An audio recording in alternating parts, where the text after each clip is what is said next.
Here we see the results of the First World War. The youth of all the Christian nations dead and maimed. The Christian nations in huge debt to the Jewish bankers.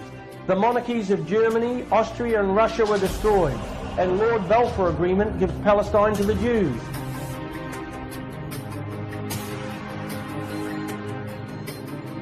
Here we see Rosa Luxemburg, the Jewess. By means of this world revolution, the power of Jewry will be established over all nations of the world.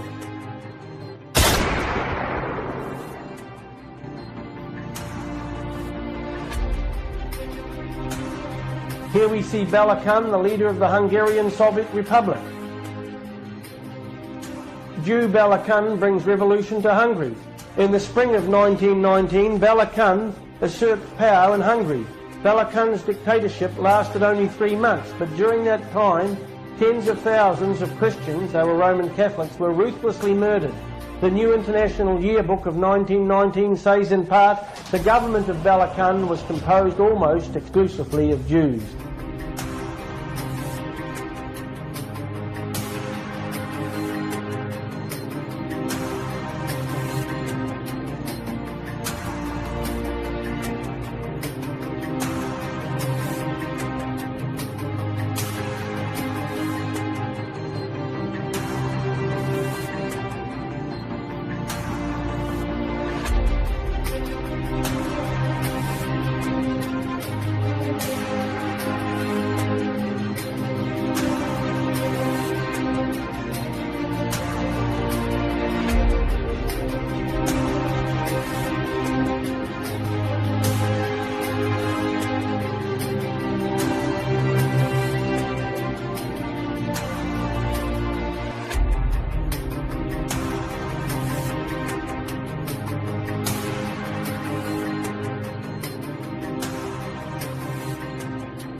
Politicians, major industrialists, and the military, unable to reach a compromise with the Tsar, gravitated to the idea of a conspiracy. Many of them, political adversaries in the open, were allied behind the scenes, all members of a secret Freemason brotherhood, the Great East of Peoples of Russia. Founded in St. Petersburg about 1912, the organization was controlled by a Supreme Council and had more than 300 members. By the late fall of 1917, Lenin and his Bolsheviks were poised to seize power.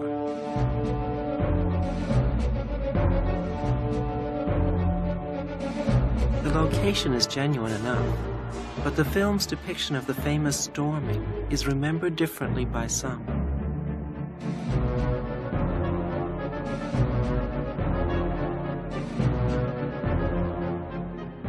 The provisional government was destroyed, but the damage to the palace consisted of chipped paintwork and a broken window.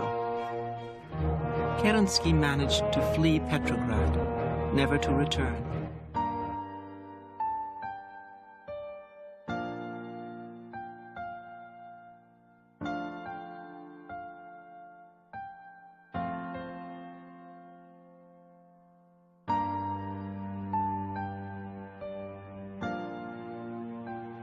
Alexander Kerensky became head of the Supreme Council. he and other Great East members nurtured a plan of an anti-Tsarist coup. The Bolsheviks were now the rulers of Russia. But it split the country. In the south, an anti-Bolshevik white army came into being. It was immediately countered by a Bolshevik red army. A civil war was brewing, in which the Bolsheviks' main weapon was coercion, the Red Terror. In Tobolsk, Nicholas eventually heard of the disintegration of his Russia. Nobody knows for sure whether the family realized their fate. Enter Yakov Yurovsky, the Romanovs' new warden. At 1:30 a.m. on July 17th, the family was woken up by Yurovsky and told to prepare to move once again. They were led into a small basement room.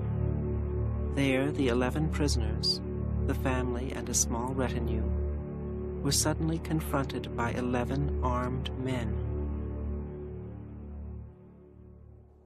There had only been time for incoherent exclamations.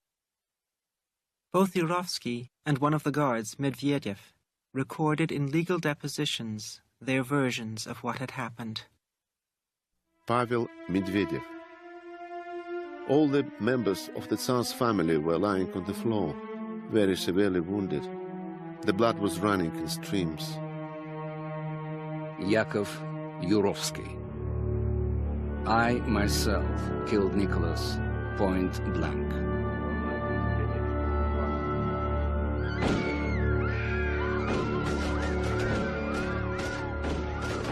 Alexandra Fyodorovna died immediately.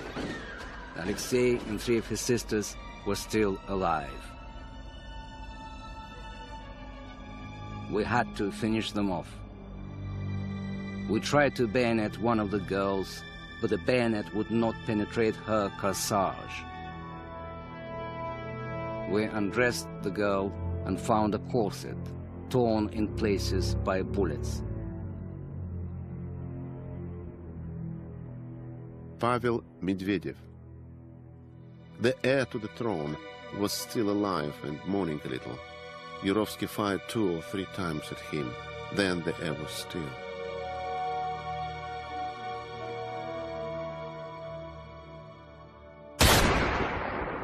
This telegram to the bosses in Moscow announced in a prearranged code that the whole family was dead. And the Tsar's family was not alone. Every Romanov the Bolsheviks could find, they murdered. Nicholas's brother Michael, 9 uncles and cousins, and Alexandra's sister Ella, 18 Romanovs in all.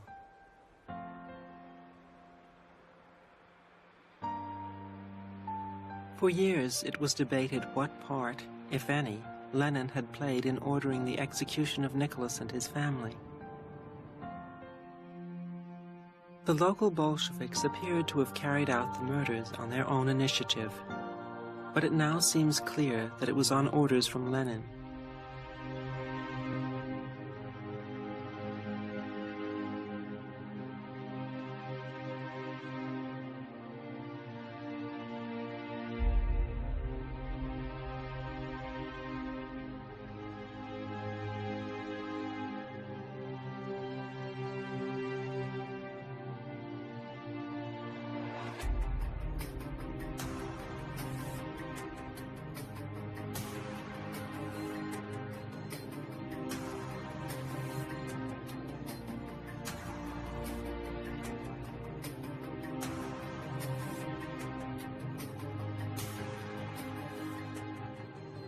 I often wondered why Hitler was anti-Semitic. I always asked questions at school and never got a satisfactory answer. But there was a reason why Hitler was anti-Semitic, because he knew what the international Jewish bankers were doing. He knew that they were causing the revolution in Russia and in Germany and all the other European nations. Here the Catholic priests saw Hitler as God's providence. God's holy providence has provided that in a decisive hour he, Hitler, be entrusted with the leadership of the German people.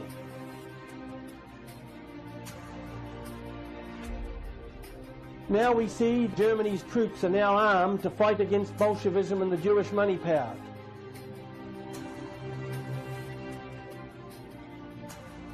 Catholic paper claims Hitler would save humanity from the Jews. The Nazi movement for freeing the world from the Jews is a movement for the renaissance of human dignity. The all-wise and almighty God is behind this movement. Father Franjo Prelic in Zagreb, the Catholic newspaper, 1941. So there was a reaction where the church saw the obvious evils of Freemasonry, the Jewish money power and communism and Bolshevism, and they united. Hitler was a Catholic, and here we see him meeting one of the heads of the Catholic Church.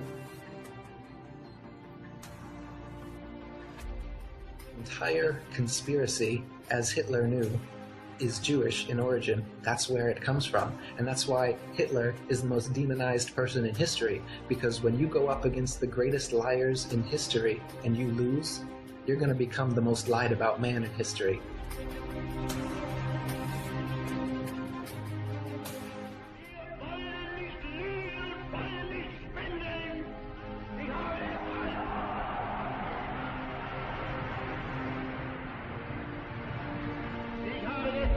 Abgelehnt, niemals vor dieses Volk hinzutreten und billige Versprechungen zu geben. In uns selbst allein liegt die Zukunft des deutschen Volkes. Wenn wir selbst dieses deutsche Volk emporführen durch eigene Arbeit, durch eigenen Fleiß, eigenen Entschlossenheit, eigenen Trotz, eigene Beharrlichkeit.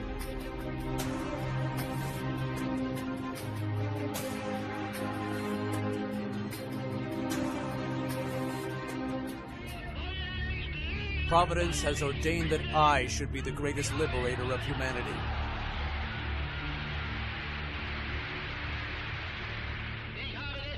I am freeing man from a false vision called conscience and morality. The Ten Commandments have lost their validity. Conscience is a Jewish invention. It is a blemish. The heaviest blow which struck humanity was Christianity. Bolshevism is Christianity's illegitimate child. Both are the inventions of the Jew. The struggle for world domination is between me and the Jews. All else is meaningless.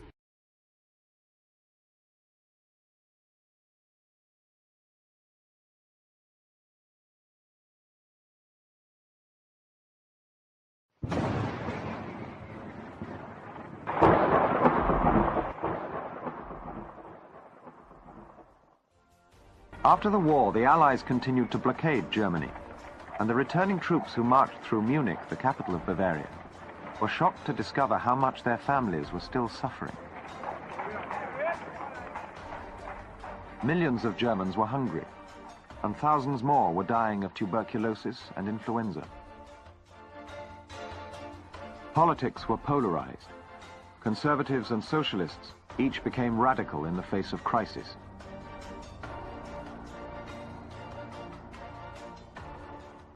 With the whole of Germany in turmoil in the spring of 1919, the unrest in Munich resulted in a left-wing takeover of the city, the Räterepublik.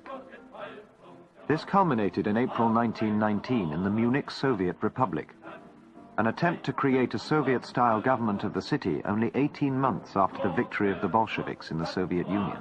Government troops were sent in to quash the rebellion, and there was open fighting on the streets of Munich.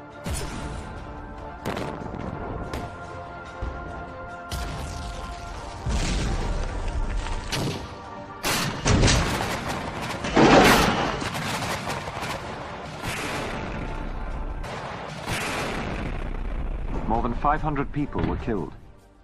The soldiers were supported by the Freikorps, right-wing mercenaries paid for by the government.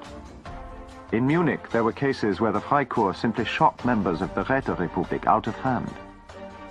Other Freikorps members, like Fridolin von Spahn, heartily approved of the brutal measures which were being used to suppress the communist revolutionaries throughout Germany. Es klingt vielleicht sehr roh, aber ich konnte ihnen keine Tränen nachweinen. Das war der gerechte Lohn. Sie wollten Deutschland ins Chaos stürzen. Und ich zog daraus den Schluss, man muss das bekämpfen. Und das habe ich dann getan, so gut ich konnte. Eugene Levinet's father was the communist leader of the Räterepublik. He was executed in June 1919. I understand from my mother that he had been very brave the way he met his death. And in fact, he called out, "Long live the world revolution." Eugene Levinet's father was Jewish. And the anti-Semitic prejudice of those on the right was further fueled by the fact that of the leadership of the Räterepublik, most were Jewish. Sodass natürlich in Deutschland allmählich der Eindruck entstand, ja, Bolschewismus und Judentum ist dasselbe, so ungefähr. Dass sich allgemein eine anti-jüdische Stimmung verbreitet hat, das finde ich sehr natürlich.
перегородка, которая разделяет российскую революцию от европейской.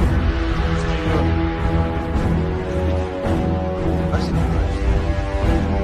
кто за?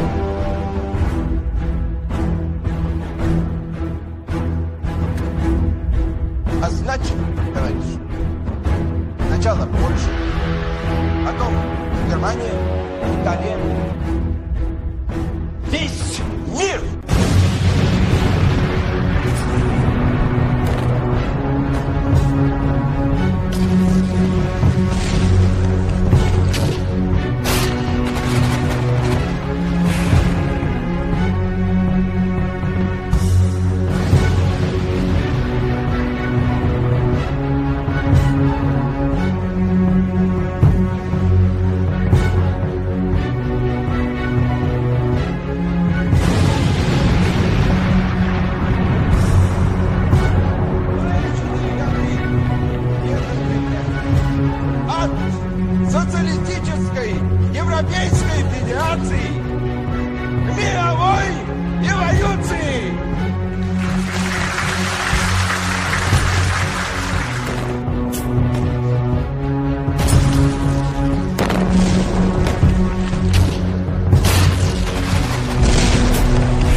Dr. Adam Weishaupt was born on February 6, 1748, in Ingolstadt, in a city in Bayern, or Bavaria, Germany.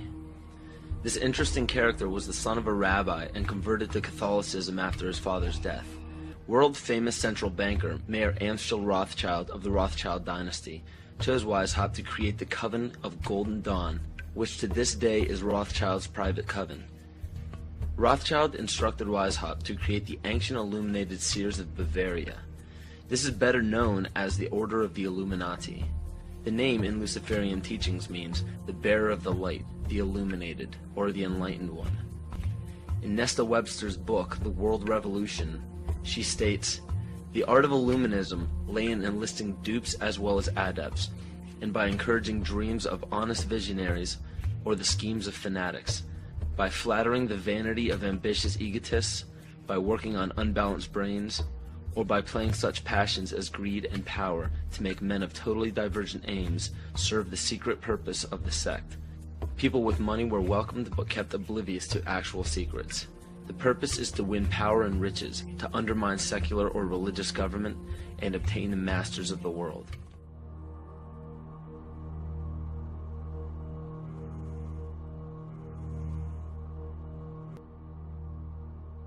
Baron Franz Friedrich Knigge was recruited. He was the most instrumental person in the marriage of the Masons and the Illuminati. This allowed the Illuminati to expand rapidly with the use of Masonic lodges. On August 29, 1781, Congress of Wilhelmsbad declared the alliance official.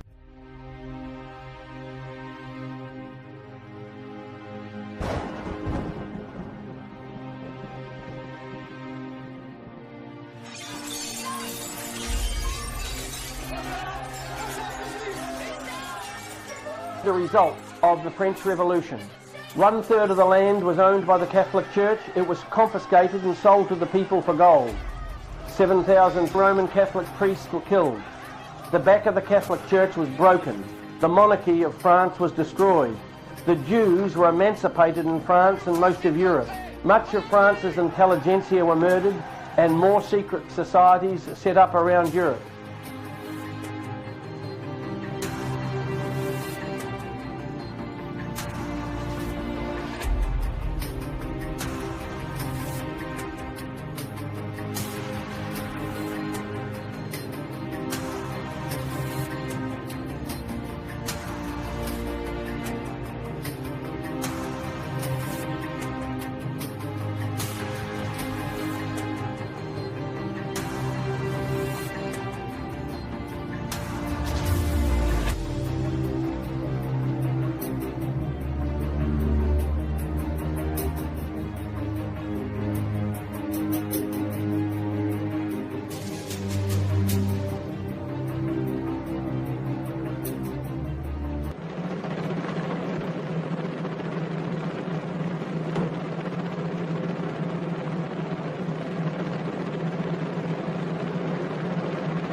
This photograph was locked up in the archives for 70 years.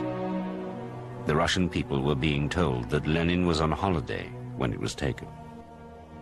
Monday the 21st of January 1924, the leader of the workers' revolution lay dying in the bourgeois surroundings of a millionaire's mansion. He moaned quietly. Death settled on his face.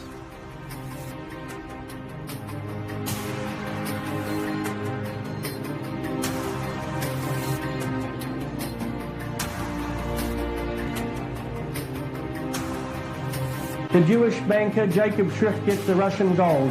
Mr. Bakhmetev, the late Russian imperial ambassador to the United States, tells us that the Bolsheviks, after victory, transferred 600 million rubles in gold between the years 1918 and 1922 to the Kunloeb and Company Bank, that's Schiff's firm in New York.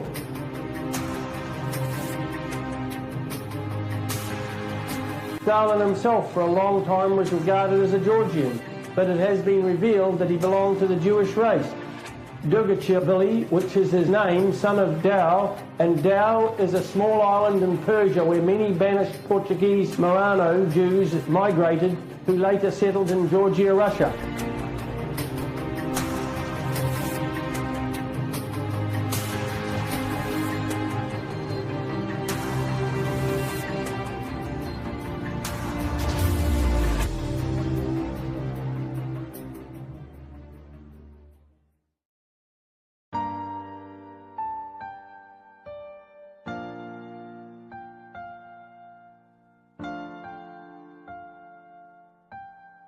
Why is it to this day that most people have not heard of the Holodomor? The Holodomor was one of the largest genocides of the 20th century.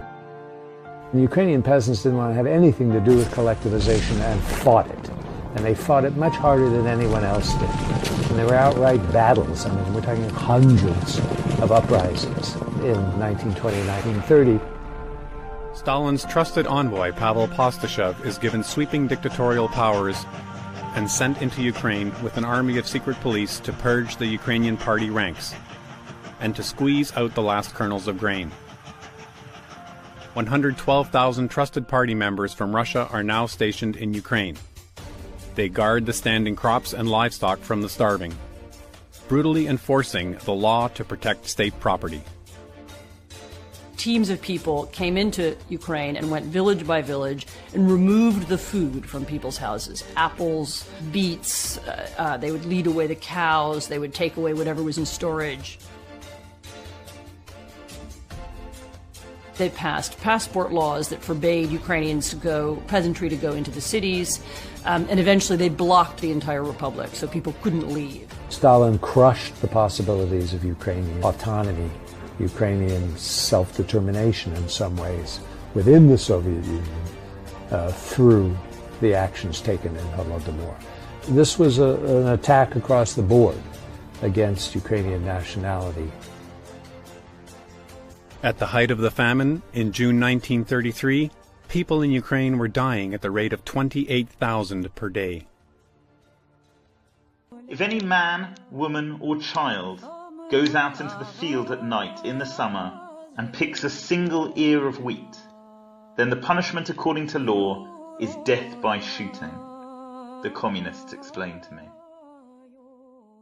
Jones described what was known as the Law of the 5 Ears of Wheat, signed by Mikhail Kalinin, head of the USSR Central Executive Committee, and Vyacheslav Molotov, head of the Council of People's Commissars.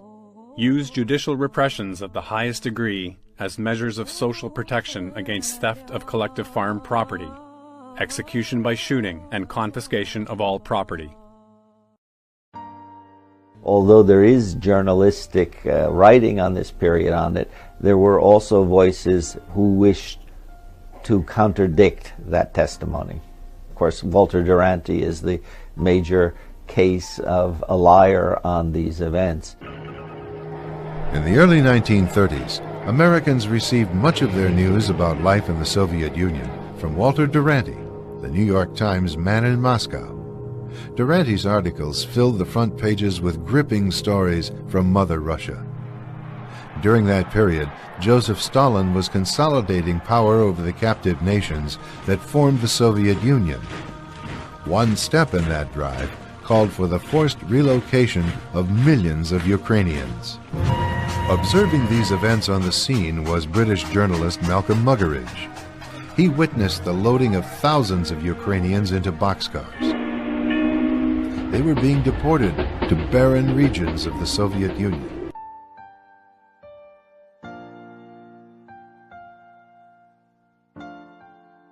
He was not only the greatest liar among the journalists in Moscow, but he was the greatest liar of any journalist that I ever met. And when it came to the famine, the great famine in Ukraine, brought about by collectivization, that was when his reporting was particularly disgraceful, because he denied that there was any famine.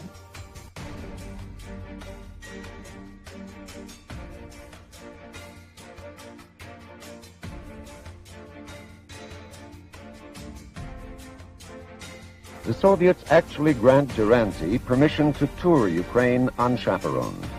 He reports in the Times that all talk of famine now is ridiculous. Yet documents from the British Foreign Office reveal that in private conversations at the British Embassy, Duranty said as many as 10 million people had died. When they were discussing the question of recognizing the Soviet Union, the United States government recognizing the Soviet Union, the articles of Duranty were considered as very valuable evidence on the side of recognition. But it didn't worry the New York Times, who featured his reports.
The following year, the Soviet cover-up achieves its ultimate success, a seat in the League of Nations. And this in spite of the fact Western governments knew all about the famine. The government of Weimar, the democratic government, was well aware of what was going on in the Soviet Union. But the attitude of the government was, I would say, you could call it passive. Another Times correspondent, Herbert Matthews, also covered for collectivism.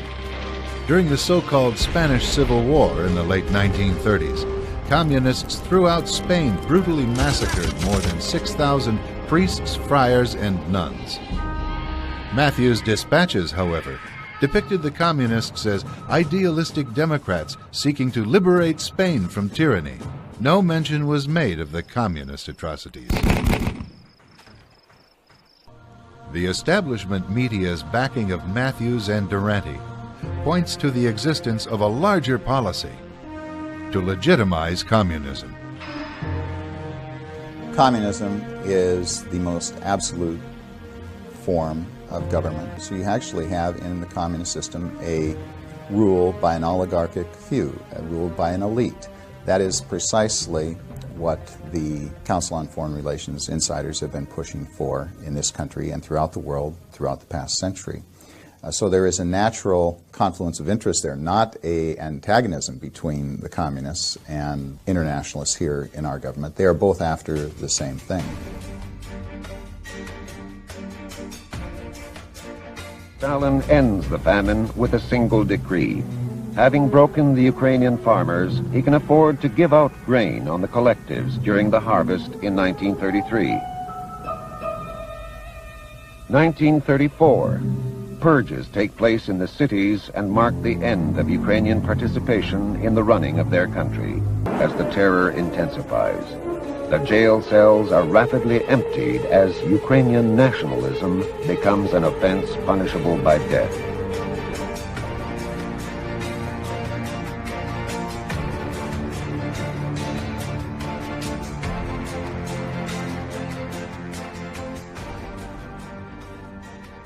The Nazis invite an international commission to inspect the mass graves left from Soviet rule. In the town of Vinnytsia alone, the commission uncovers the bodies of over 9,000 workers, poets, priests. No one can estimate the full total of those who disappeared in Stalin's reign of terror.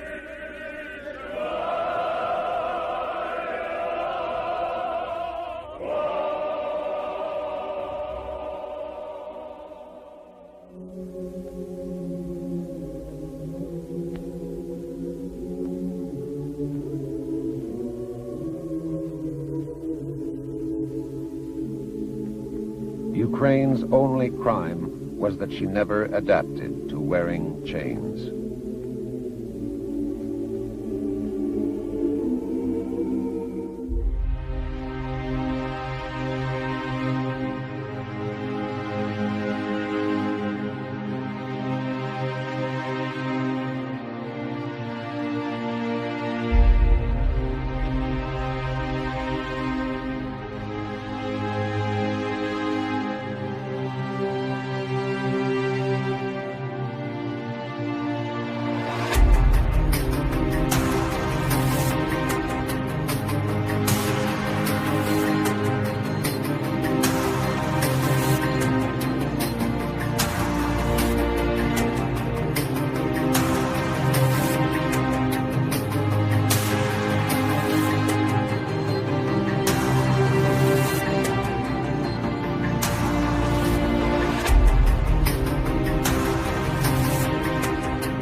In many of the places where the famine was most devastating, Russians were brought in to replace Ukrainian villagers. In other words, the nature of the country changed after the famine.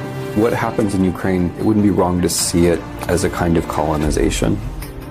It was a horrible blow to Ukrainian national identity, social solidarity, political trust.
I'm not going to do what I usually do and really pick on the Masons tonight. I'm just simply going to read from two books of theirs, and I'm going to let the Masons draw their own conclusion.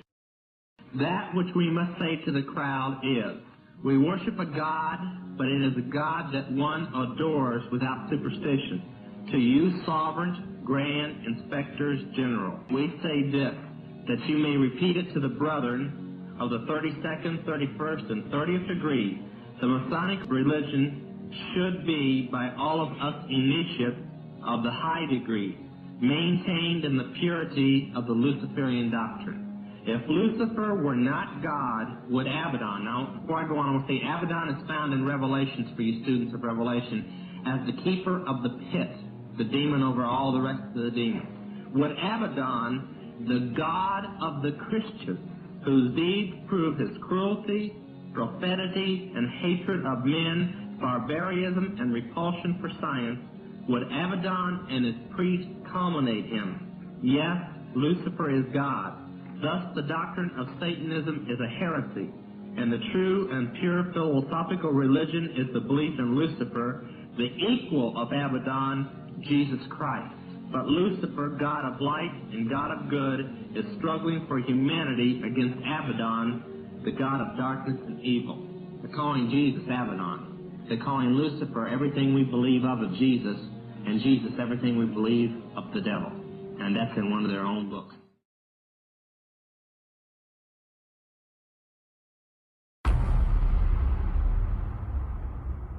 Who, what, how is Leviathan?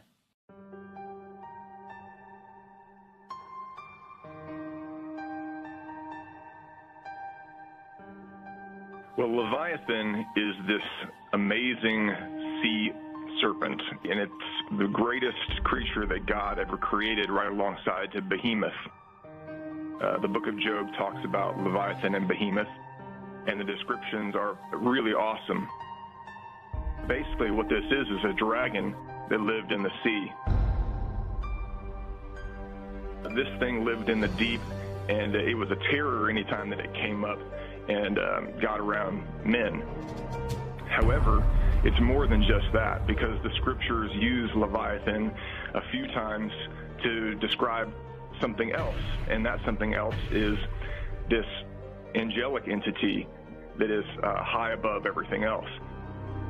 So at the end of this description of this earthly creature, and it makes it very clear that it is an earthly creature in the book of Job, it says, he sees everything that is on high. He is the foremost among the sons of pride. And so it really throws you for a loop when you're reading that description, because you think you're reading about this animal, and then all of a sudden you're reading something that sounds like it's about Satan. Because the sons of pride, or the sons of rebellion, are the fallen angels. So we know immediately from that there's something interesting going on with this creature. And then we go to Isaiah 27:1, which is an eschatological verse talking about what's happening in the end times. And that verse says that in the day of the Lord, with his great and strong sword, God is going to punish that serpent, that crooked Leviathan, and he's going to slay that dragon that is in the sea.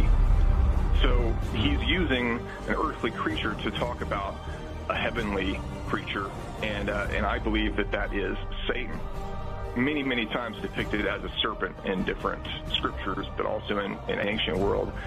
Zeus, king of the gods in Greco-Roman pantheon, depicted as a serpent in many places, many statues throughout the world. Wow.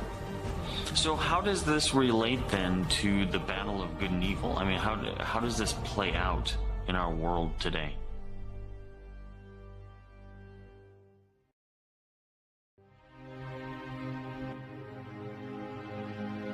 Well, the book of Revelation says that beast comes up out of the abyss in the end times, and he is the last king of the world. So he was the first king of Babylon, and he'll be the last king of Babylon. The religions, I call them occult religions, but they're mystery religions and they're mystery fraternities throughout history. They know that this king has been put away and that he's going to return.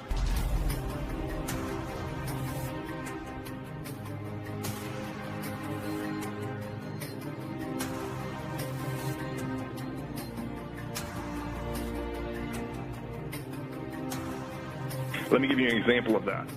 So the Freemasons, when they initiate someone to become a Master Mason, they talk to him as if the great architect of the universe, or what they call God, is speaking to the Master Mason. And this is what this God says. This is a quote. "Seek ye the grave of Hiram, who has carried my will with him to the tomb. This eternal quest is yours, until you have found your builder. No more shall I speak until ye have found and raised my beloved Son, and you have listened to the words of my messenger, and with him as your guide have finished the temple which I shall then inhabit. Amen." End quote. They understand that there's this very important character that has gone to the grave. He has gone to Sheol, just like Ezekiel 31 tells us. But that they need to bring him back. And this is not just the Freemasons. It goes to all the secret societies. They try to get there in different ways, but they're all sort of aiming for the same goal. So they have two goals. One, to bring us to a utopia, at least a utopia for the elites. And then number two, to bring back the world dictator who is supposedly enlightened.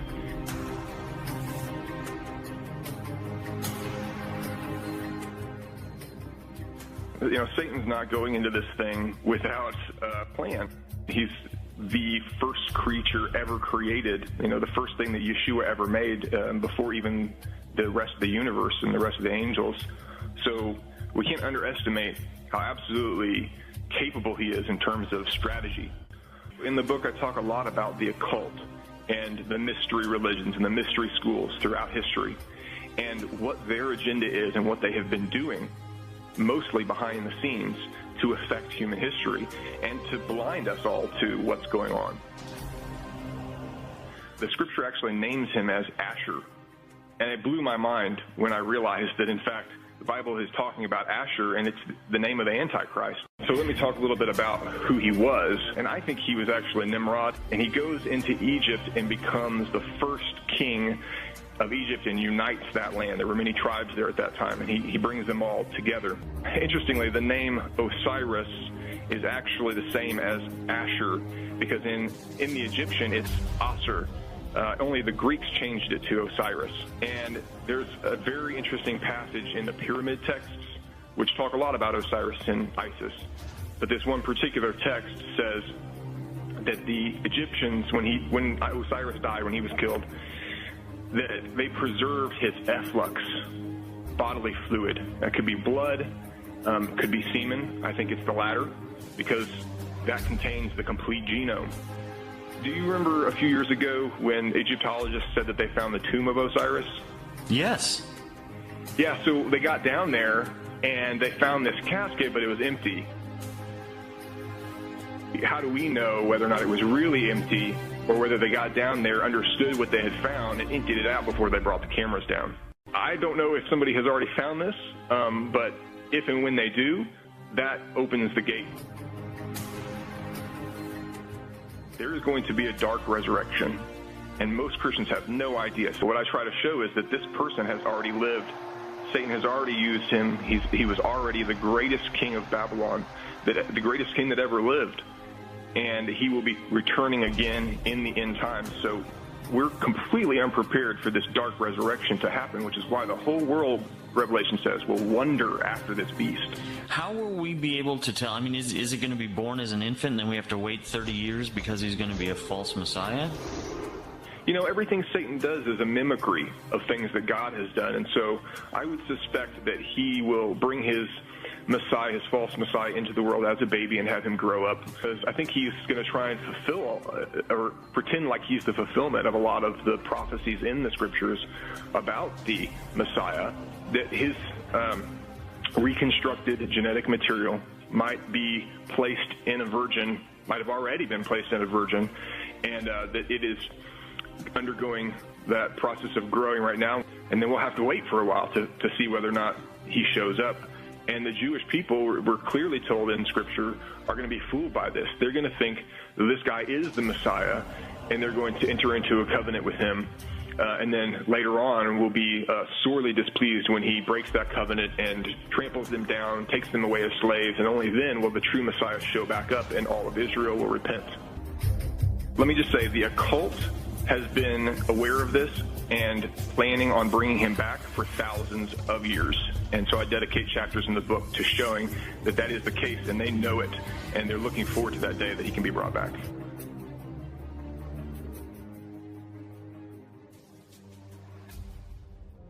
This is a long exploration, frankly. It's going to take some time to elaborate, but there are, basically the Eyes Wide Shut sex parties are real.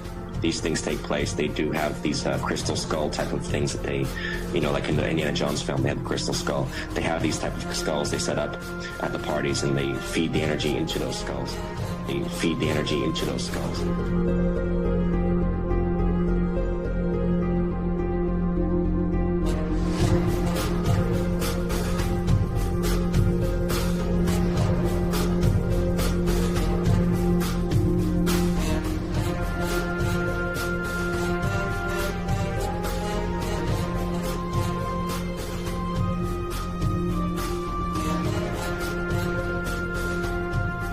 tired of your tricks. I'm tired of your deceit. I am so tired of your liberal church in America. I'm tired of your witchcraft. This is not an accident. And we've swallowed this now for 30 years. And now you depict Jesus as a woman. I'm not going to accept that. I'm a Roman Catholic. I believe in God as Father, creator of heaven and earth. I believe that Jesus is his Son, his only Son. I believe that he died and he suffered and he rose. Your catechisms are so watered down, they say nothing except love your neighbor. No, you gotta love God first. You gotta live with God in your heart. You can't give what you don't possess. I don't like your church. You have nothing to offer. You do nothing but destroy. And so you plant this mime, a woman is Jesus. You dare do that. We're not going to go for all those crazy things that you're pushing out as new and cultural and American. They're not American. America was built on God. America was built on trust in God. And you've made it pagan because you have no spirituality that attracts. Your whole purpose is to destroy. I am proud to be a Roman Catholic. And I will say mankind instead of humankind. You've been strong too long. I, for one, have a right to be a Roman Catholic without your persecution. And you dare to depict Jesus as a woman. Try it with Martin Luther King. Put a white woman in his place and see what happens. Try it with Moses or Muhammad. No, we're the only ones that can be bashed to the ground and we say nothing. My community and I proclaim to you and to this nation, we are Roman Catholic. We have hidden under bushels too long. We have taken everything and we have been obedient to what? To a destructive force.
the Jewish bankers were financing the Spanish Revolution.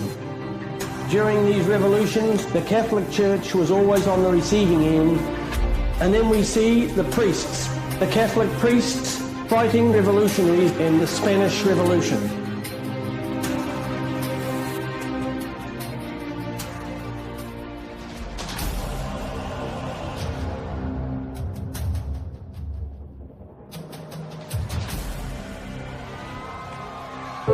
It began as any good dream should, with bursts of joy and optimism. When King Alfonso XIII decided to allow elections, socialist and liberal Republicans, anarchists and communists swept to overwhelming victories, and the Second Spanish Republic was born. But the flame of hope flickered out in just 2 years amid the poverty and unemployment of the Great Depression. Conservatives won the next election and rolled back many of the changes. The left, incensed, countered with a general strike, but it was shut down by the army. In 1936, power swung back to the left, when the Popular Front, a broad coalition of liberal and socialist groups, eked out a parliamentary majority. The political divide quickly became a chasm. The right, consisting of the military, conservatives, and the Catholic Church, feared for the very survival of Spain.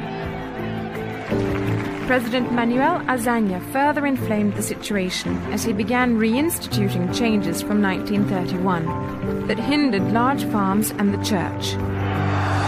At the same time, anarchists began pushing Bolshevism, and some conservatives joined the fascist Falange Española. Multiple militias formed on both sides. It was a battleground for idealists. Violence escalated, culminating in a series of assassinations that finally killed democracy. The Civil War exploded with a coup led by General Franco and the army. Fighting in Spanish Morocco in the early part of the century, Franco had made a name for himself as an energetic and courageous officer. And he was soon given command of the Spanish Foreign Legion, going on to become, at 33, Spain's youngest general.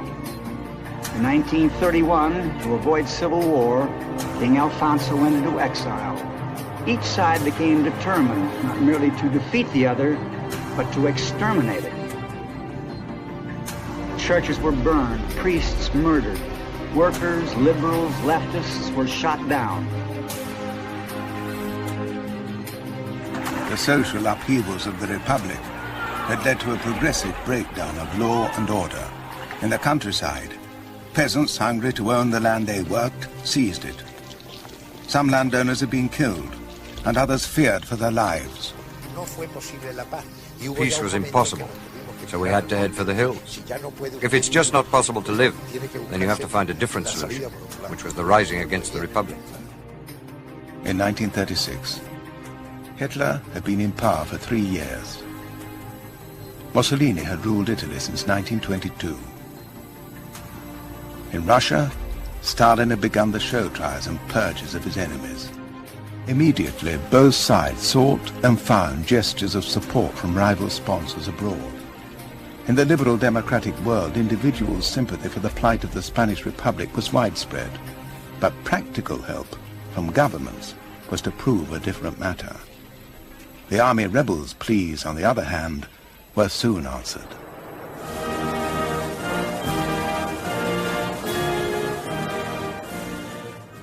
Two days after the Spanish uprising, Franco had appealed to the Führer for help.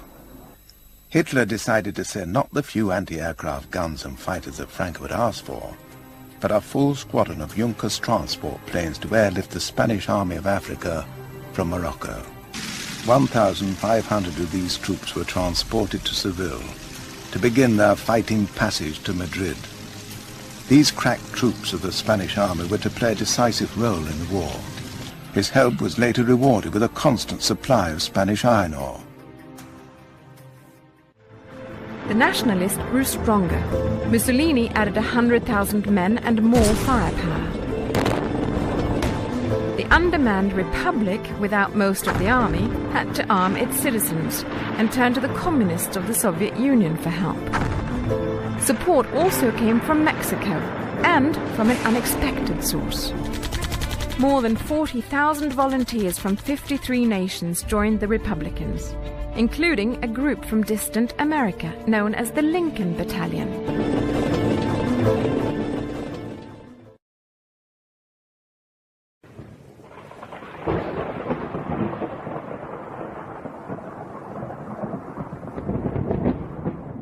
"70 years ago, 500 young Scots risked their lives by volunteering to fight in another country's war.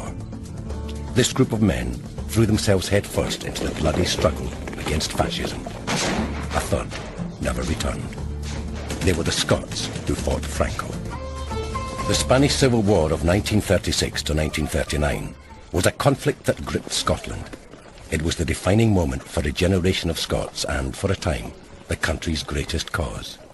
Proportionately, Scots made a greater contribution than any other nationality.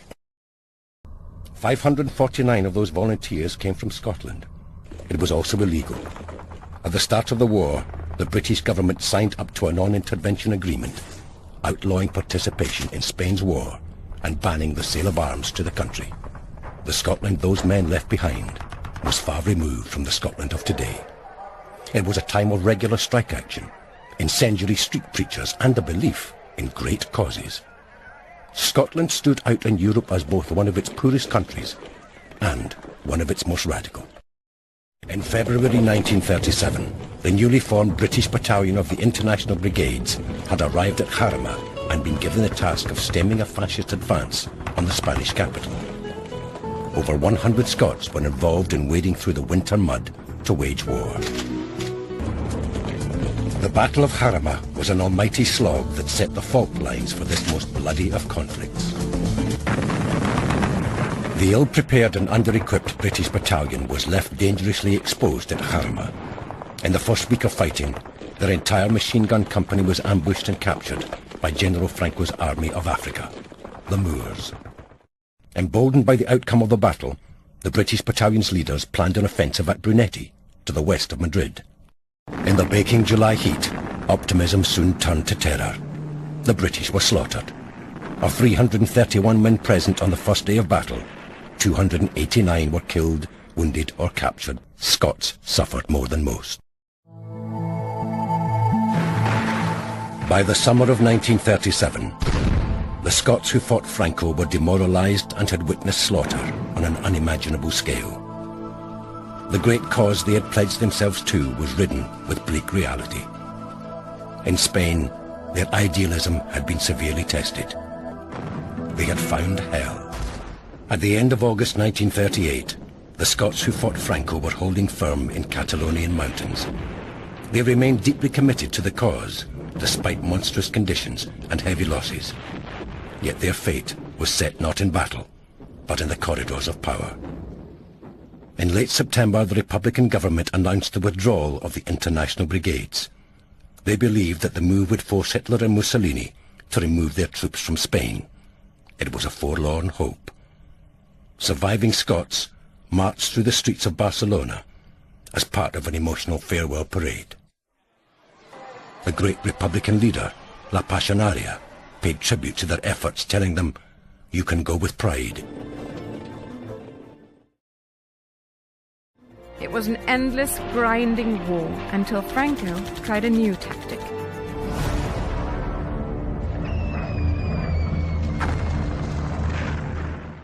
Living under the constant threat of bombing took its toll, slowly draining away the will of the people and the Republic. In January 1939, Barcelona fell, and Madrid soon followed in March, bringing to a close the Spanish Civil War.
Valle de los Caídos in Spain, the Valley of the Fallen.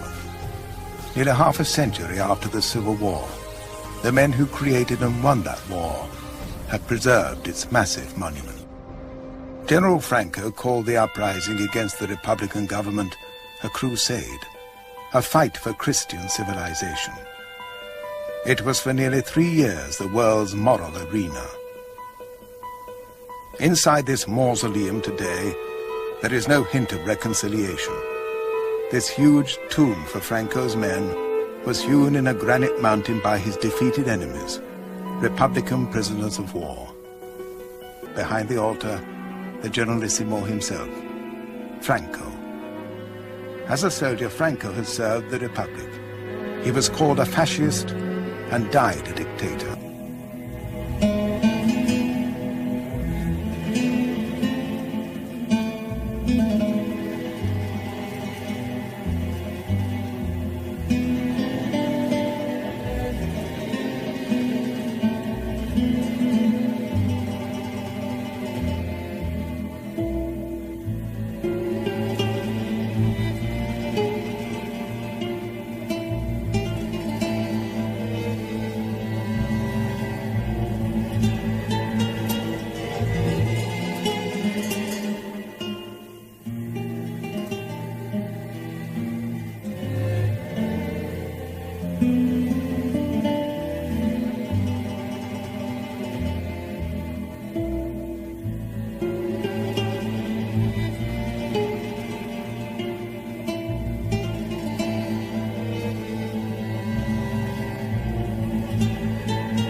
Mexican government, during the persecution, any religious act was condemned by the law. If they didn't fight in that time, we wouldn't have the churches open. We forget what our grandparents did for our faith. They were risking everything just to go to Mass. They were risking their lives. They were normal people, and they were called to participate in the defense of their faith, and they willingly said yes to that call. Part of the greater tragedy of the Cristero movement is that this period in Mexican history has been basically wiped away from the history books.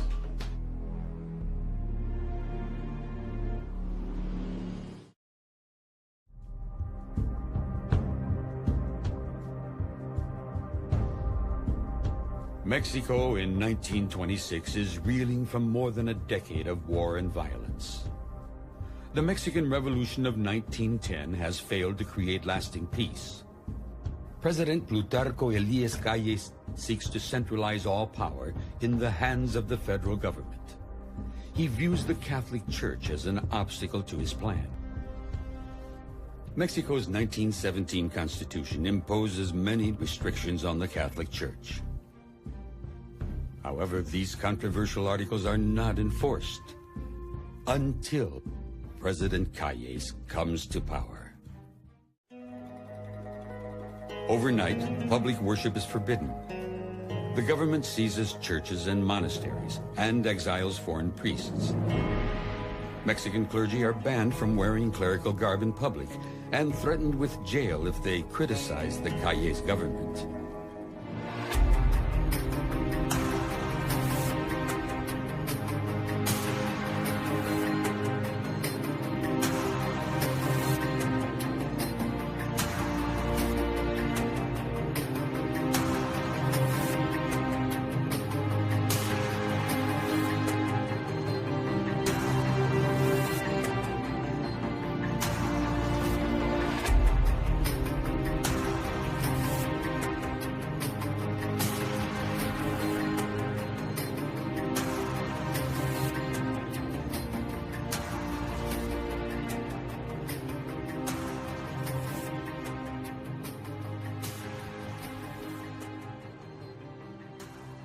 The Mexican government was violently anti-clerical.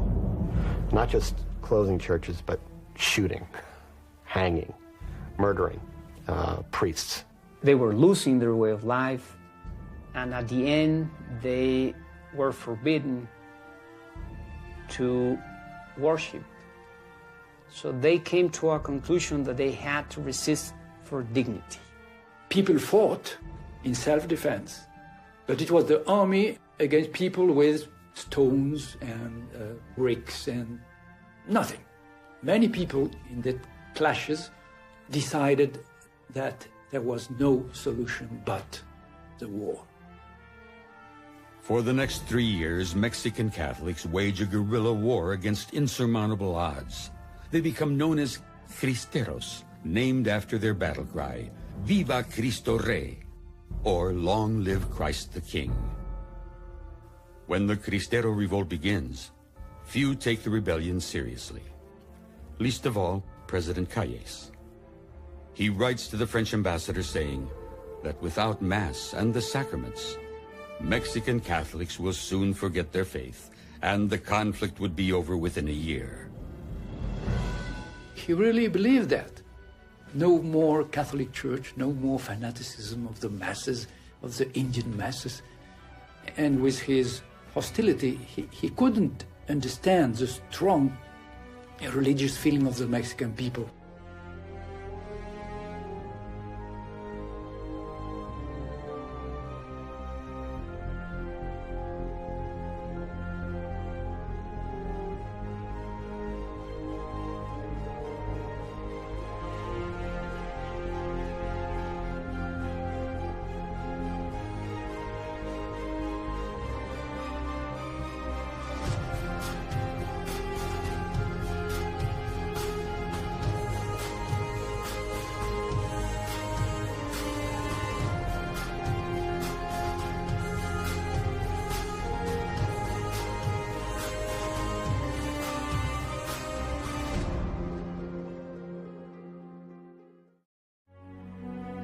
So that young man lost all hope, all possibility for a brilliant military career.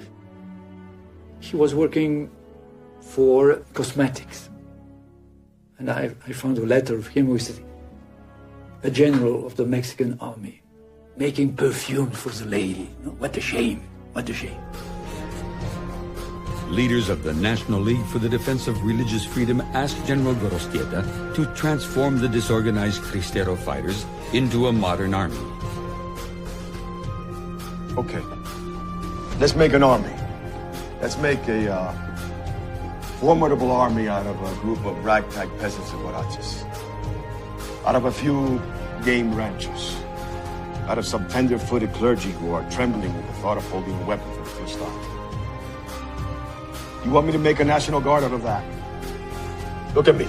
Do you have proper weapons? No. You have an ammunition supply? No. You have a central command? No. How many is that? 3 no's. All you have is belief. But belief will not save them in battle. Despite their limited means, the Cristeros rally around Gorostieta's leadership and grow in numbers and in strength. Their wives and daughters smuggle weapons and ammunition to the front lines. The only ammunition they got, outside from that they take in the battlefield, it was a work of woman. Without a woman, you don't understand the Cristiada. Without a woman, you have no Cristiada. The Cristiada, at its best moment, counted more than 40,000 rifles, 50,000 in small bands all over the country, and 25,000 in the center-west of the country. Under the supreme leadership of Gorostieta, the Cristeros are climbing. Today we're going to send a message. We are going to send a message to Caius and to the rest of the world that freedom is not just for writers and for politicians and for fancy documents. Freedom is our home, our wives, our children, our faith. Freedom is our lives. And we will defend it or die trying. It is not only our duty to defend it, but it is our right. You must remember that men will fire bullets, but God decides where they land. ¡Que viva Cristo Rey! ¡Que viva Cristo Rey! ¡Que viva Cristo Rey!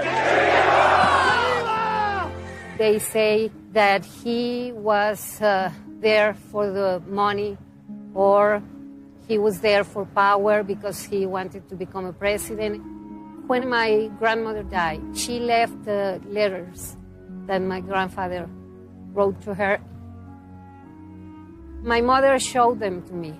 In the letters, you can see that he really believed in freedom for the faith. He discovered the real Christianity in the face of the Mexican people and in the face of his soldiers.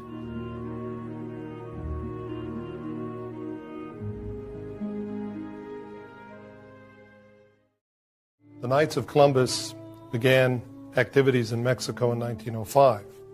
By the 1920s, the Knights were very active throughout the country. And as the Caius government began to crack down on the Catholic Church, we were also victims and martyrs. Many of our members lost their lives. 2/3 of our councils were shut down by the government.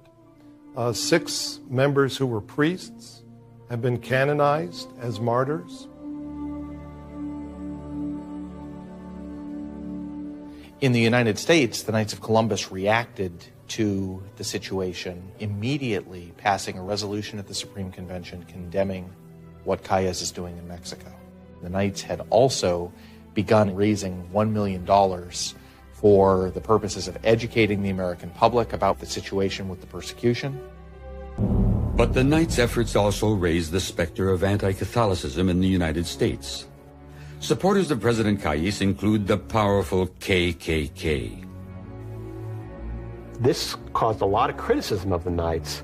This is the 1920s. The 1920s is when the Ku Klux Klan was at its peak in America. I found in the archives of President Caius telegrams of the Klan, and they say to President Caius, the Knights of Columbus are raising a fund of $1 million for the Mexican Catholic Church. If you need it, we'll raise a fund of $10 million for helping you in your valiant fight. All this, after 3 years, helped to bring the government to settle things. So they agreed to sign what is known the Los Arreglos in 1929. The 1929 peace agreement opens the churches and restores religious freedom for Mexican Catholics. But the Constitution remains unchanged, allowing future governments to once again turn the law against the faith. For the Cristeros, the treaty was a death sentence. Fearful of a resurgence, 500 Cristero leaders are rounded up and executed. 5,000 others are purged in what becomes the Cristeros' final sacrifice for religious freedom. History has approached the Cristero revolt with silence. I think the example of the men and women that participated in that movement is a great example for us. It's a great lesson for us to learn of how important religious freedom is in our time. For me, it's more than only something that happened 80 years ago. I think this is something that really is the foundation not only of Mexico, but I think also of the whole continent. I don't know what would have happened if these brave people wouldn't have stood up for their beliefs.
Do you regard black magic as being purely fictitious, or is there some truth in it?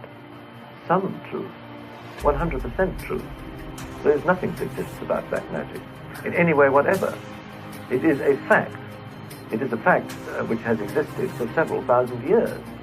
I mean, when we talk about black magic, we are talking about Satanism, necromancy, alchemy, witchcraft, the worship of Satan, the worship of dark forces, whether it's voodoo, whether it's something practiced in the Western world or the Eastern world, whether it's easily defined or not easily defined, the order of the left-hand path. It is basically the worship of the force of evil,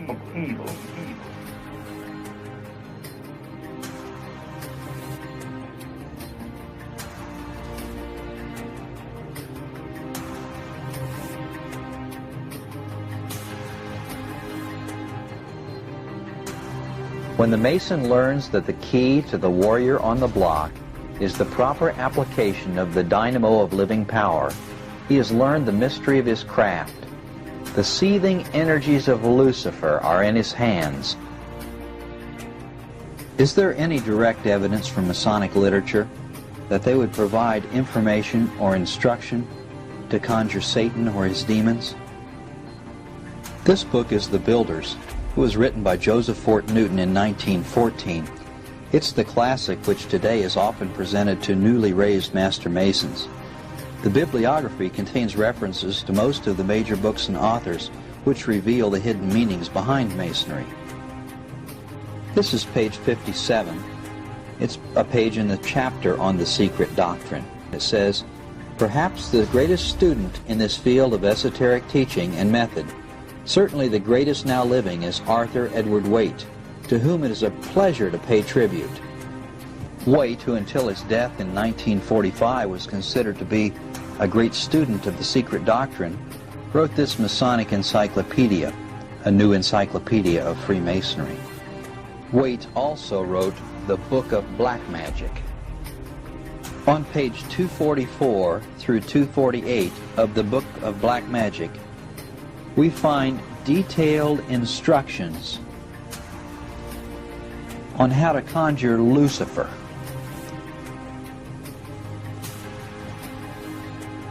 This book was published by the authority of the Supreme Council of the 33rd Degree. It has a bibliography listing selected references in the back. It's known as a Bridge to Light. Here's the title page. And we can see down at the bottom that it was, in fact, written with the authorization of the Supreme Council. Here's the selected references, which are found on page 329 of A Bridge to Light. And we notice down at the bottom that they recommend Manly Palmer Hall's 1928 Secret Teachings of All Ages, an encyclopedic outline of Masonic, Hermetic, Kabbalistic, and Rosicrucian symbolical philosophy is the other title. This is the full page of the chapter heading on ceremonial magic and sorcery in Hall's book. I'm going to do a close-up of the left-hand top of the page. Hall writes, ceremonial magic is the ancient art of invoking and controlling spirits by a scientific application of certain formula. Down below he writes, while the elaborate ceremonial magic of antiquity was not necessarily evil, well, believe me, what Hall is talking about here is conjuring demons, and it is extremely evil. Modus operandi for the invocation of spirits. This is a rather nice way to say the methods to be used to conjure demons. Here is a drawing from the book showing a magician invoking a demon. Notice that he's standing in a magic circle, and on the upper left-hand corner we've got Baphomet, the goat of Mendez. How would you go about controlling a demon once it was invoked? Well, the Secret Teachings of All Ages provides an example pact, which is found on this page, CIV. It reads, at last a pact is agreed upon. It may read as follows. I hereby promise the great spirit Lucifuge, prince of demons, that each year I will bring unto him a human soul to do with as it may please him, and in return Lucifuge promises to bestow upon me the treasures of the earth and fulfill my every desire for the length of my natural life. If I fail to bring to him each year the offering specified above, then my own soul shall be forfeit to him. And it's signed, the Inficant signs the pact with his own blood. This is the Lost Keys of Freemasonry. On page 57, Hall writes, the Master Mason, if he be truly a master, is in communication with the unseen powers that move the destinies of life. If he be truly a master, is in communication with the unseen powers that move the destinies of life.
Am 22. Juni morgens setzte nun dieser größte Kampf der Weltgeschichte ein.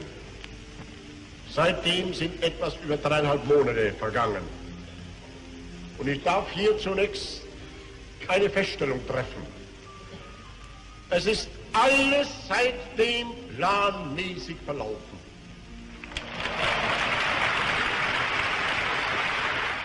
Ich spreche das erst heute aus. Ich spreche das erst heute aus, weil ich es heute aussprechen darf, dass dieser Gegner bereits getroffen ist und die sich erheben werden.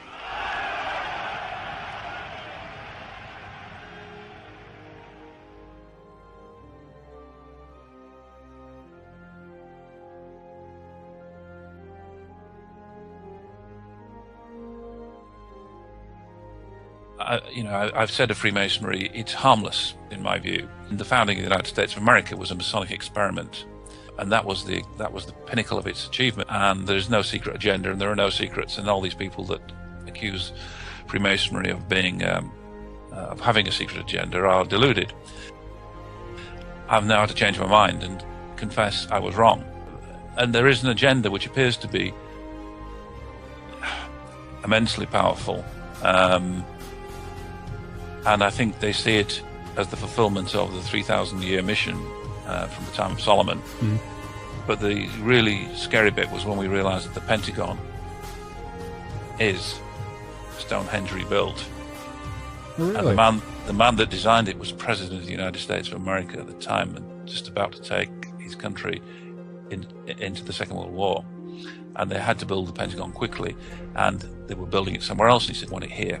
And I want the middle of it here, and I want it looking like this. And he actually gave the design to the architects, and he's built it following the instructions that are in the 32nd and 33rd degree of Freemasonry, which is about defense of the realm. The whole building was structured 25 times the size of Stonehenge, but every corner, every wall follows the patterning.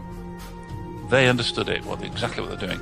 Every junction, every monument at intersections, everything about the structure was originally designed to follow to the millimeter using these ancient measurements, megalithic units, megalithic yards and seconds of arc.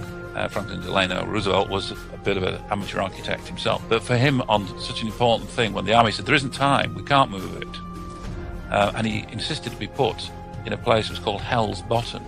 It was just an absolute horrible place where they had to drain riverbank and move marshes, and it had to be built at some speed because they knew they were going to war. But it had to be in that exact position to have this juxtaposition with this chamber and the centre of the Capitol. And it had to be at that angle, and it had to have the 5 walls, because that's what's dictated in the Scottish Rite, and the walls within the walls, and the sizes of them had to be exactly as they are, because they are the megalithic dimensions that we find in the 6,000-year-old henges across here in Europe. And the chances of all these things being done in 1941 by accident are non-existent. And the words spoken in the 32nd and 33rd degrees describe exactly what happened. They were building this structure to win the war that was going to turn the world into their oyster, because they were building the New Jerusalem, because these people were originally Jewish priesthood. According to the rituals of Freemasonry, they describe how they when the direct destruction of the temple took place in 70 AD, when Titus and the Roman troops destroyed it and they lost the war. 1.3 million Jews lay dead. Priests escaped to Europe, and this is all explained in Masonic ritual, which at one time I would have thought was a fanciful story, but it actually totally fits. And there, as they moved from northern France, they met the Normans, the Norse people, who had come down from Scandinavia, who had got knowledge of the original structures that were built, because they were the builders, and they realized that they needed to work together, and for the last 1,000 years they have been working together. I mean, the reason we're given why America entered World War II is because on December 7th, later, the Japanese attacked Pearl Harbor. They knew what they were doing then. Yep, there are some funny bits in there. Another awkward one, which almost can't work out and don't like to think about too much. From the center of Washington, D.C., exactly 3 megalithic degrees, that's 366 of the Earth's surface, takes you to the western tower of the Twin Towers, to the millimeter. And you try and link anything else by any means, and nothing else works at all. And of course, it could be a coincidence, but it's a very strange one, especially given the timing. I certainly cannot buy, personally, conspiracy theory that the US military or political people were involved in the thing, but it's very odd. I guess what I'm alluding to there as well, obviously, is that they were beginning the building on the Pentagon because they knew they were entering the war. Oh yes, yes. But the reason for them to entering the war didn't come until later. Sure. My understanding is that the Americans had put the Japanese into a terrible economic, painted them into a corner where... That's right. So certainly the powers that be at the highest level probably knew all this. If these people were driving for the war, it's possible that they just foresaw the war coming and that they hadn't set out to cause it per se, or at least not deliberately to cause it. That's what I like to think anyway.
To understand where it came from, we have to go back to the 11th century. At that time, the church was sending thousands of men as crusaders to recapture the Holy Land, and in particular Jerusalem, which had fallen into Muslim hands.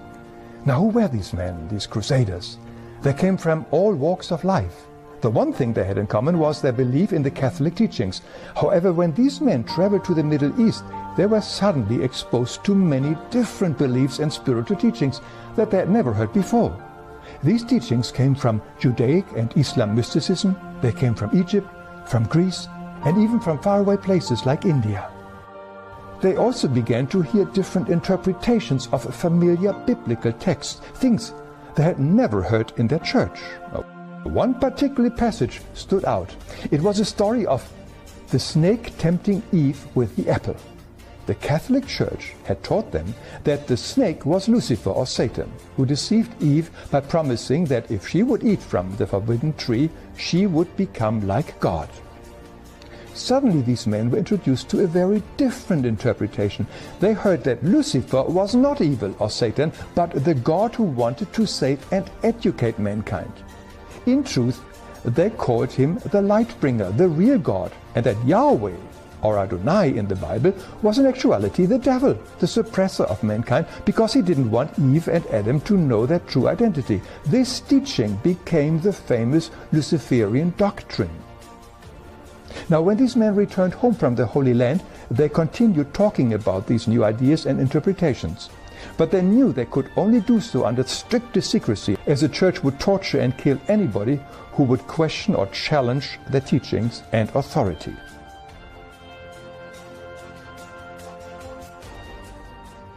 This eventually led to the birth of many secret societies, most famously the Templars, the Rosicrucian, and the various Masonic orders. These very mixed teachings from many different occult traditions were secretly studied, eventually wrapped in rituals, and protected by gruesome and blood-curdling oaths that the members had to swear to ensure secrecy. But everything changed in the year 1888 when the founder of the Theosophical Society, Madame Blavatsky, made most of these teachings public in her famous book, The Secret Doctrine. Central to Madame Blavatsky's teaching was the Luciferian doctrine. The first edition of her book stated that Lucifer is the only god for our planet. Another famous person was Alice Bailey, who founded the Lucifer Publication Company in 1922. And then there was the well-known science fiction writer H.G. Wells, who also published a book called The New World Order in 1940. With this book, he promoted a world government and a secular world religion.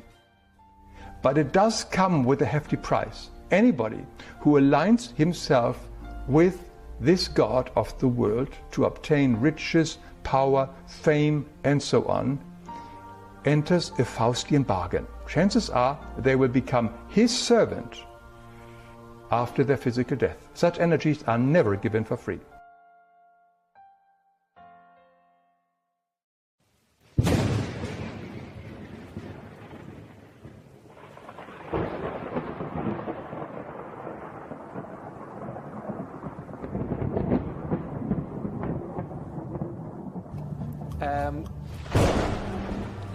To put it carefully, most of these people followed a not very mainstream religion. So you have Catholics, Protestants, all sorts of religions. These people, most of them were Luciferians. And then you can say religion is a fairy tale, God doesn't exist, none of that is real. Well, for these people, it is truth and reality. And they served something immaterial, what they call Lucifer. And I also was in contact with those circles, only I laughed at it because to me they were just clients. So I went to places called churches of Satan. So now we are talking about Satanism? Yes. So I visited these churches just as a visitor, dropped by. And then they were doing their Holy Mass with naked women and liquor and stuff. And it just amused me. I didn't believe in any of this stuff and was far from convinced if any of this was real. It was just a spectacle. Yes, in my opinion, the darkness and evil is within the people themselves. I didn't make the connection yet. So I was a guest in those circles, and it amused me greatly to see all those naked women and the other things. It was the good life. But then at some point I was invited, which is why I'm telling you all this, to participate in sacrifices abroad.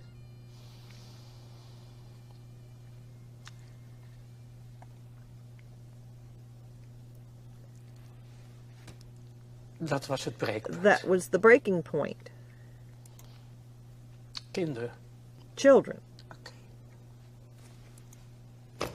You were asked to do that? Ja, ik kon het niet. Yes, and I couldn't do that.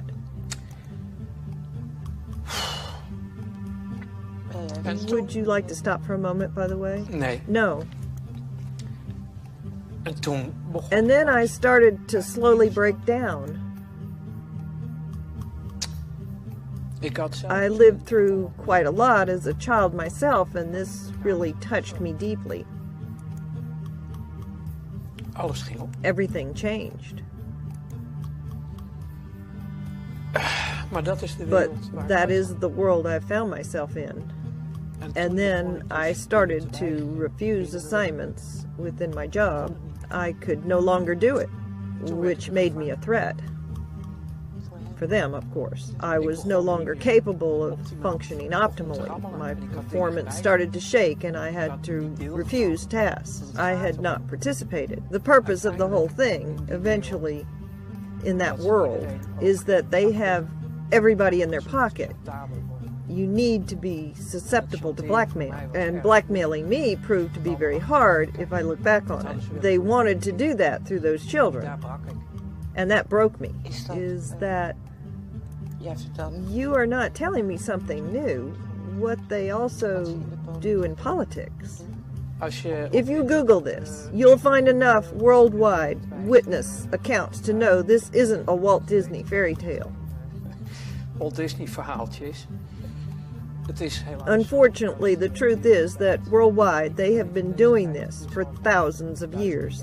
I once studied theology, and even in the Bible you find references to these practices with Israelites, including the sacrificing of children. So this is pertinent. All this made me believe, because I realized there was more to life than meets the eye. There is a whole invisible world. It is real.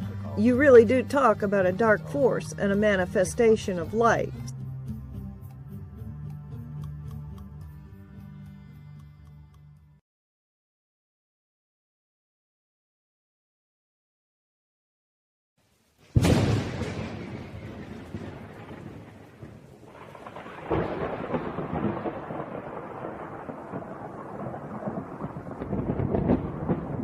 Now I am become death, the destroyer of worlds.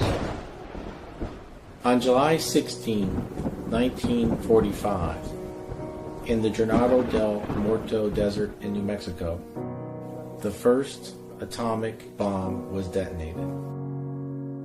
Witnessing this event were members of the Manhattan Project, the Los Alamos director Robert Oppenheimer, test director Kenneth Bainbridge, and many other top-level scientists and military personnel.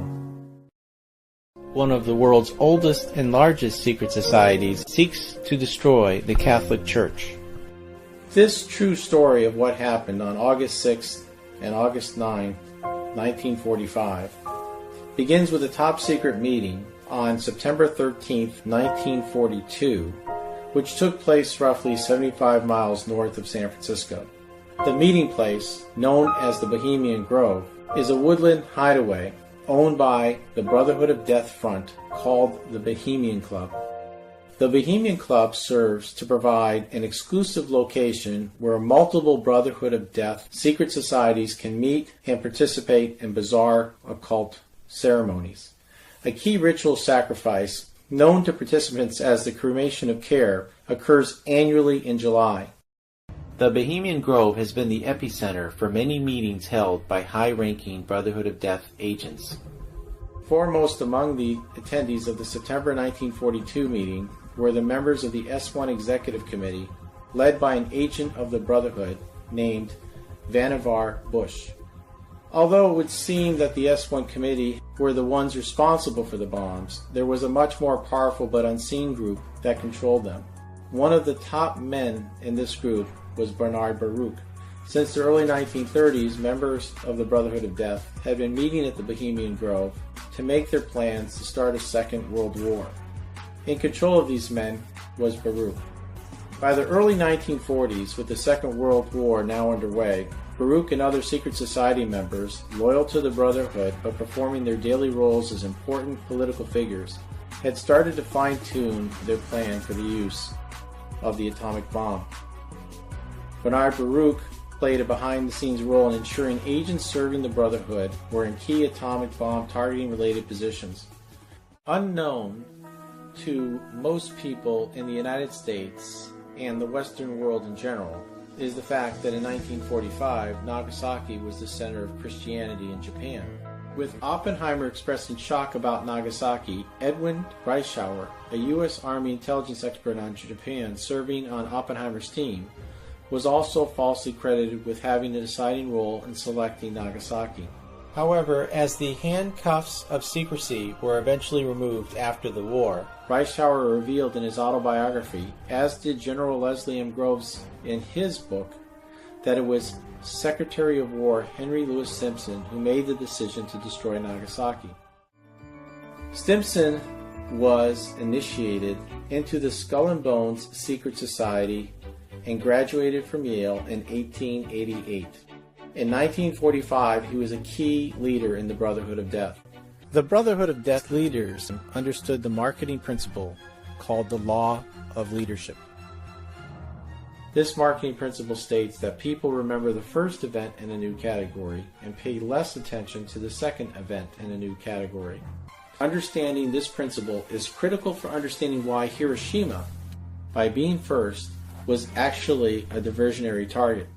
William Lawrence would write after Nagasaki was destroyed, quote, "Destiny chose Nagasaki as the ultimate target," end quote.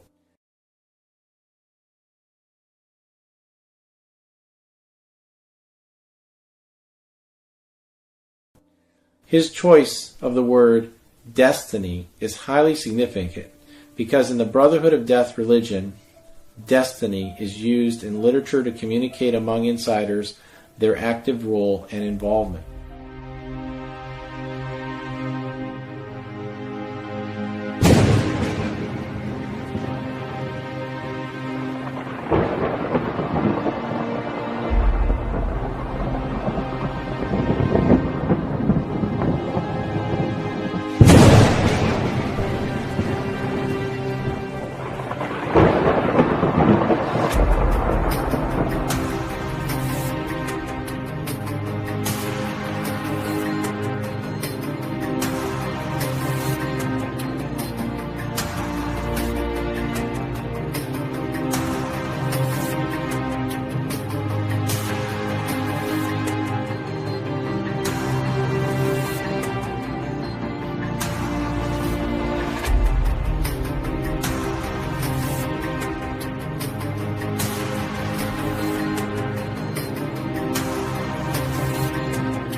Many Pharisees belong to the Jewish occult group called the Cabal, or the Satanic through and through.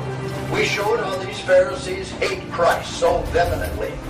Once we understand that the Pharisees of Christ's day was involved in a Satanic secret society, we can understand how they, the Jews, could hate him so much. And a lot of them had their little subcultures under them called the Freemasons of the world. The Freemasons of the world.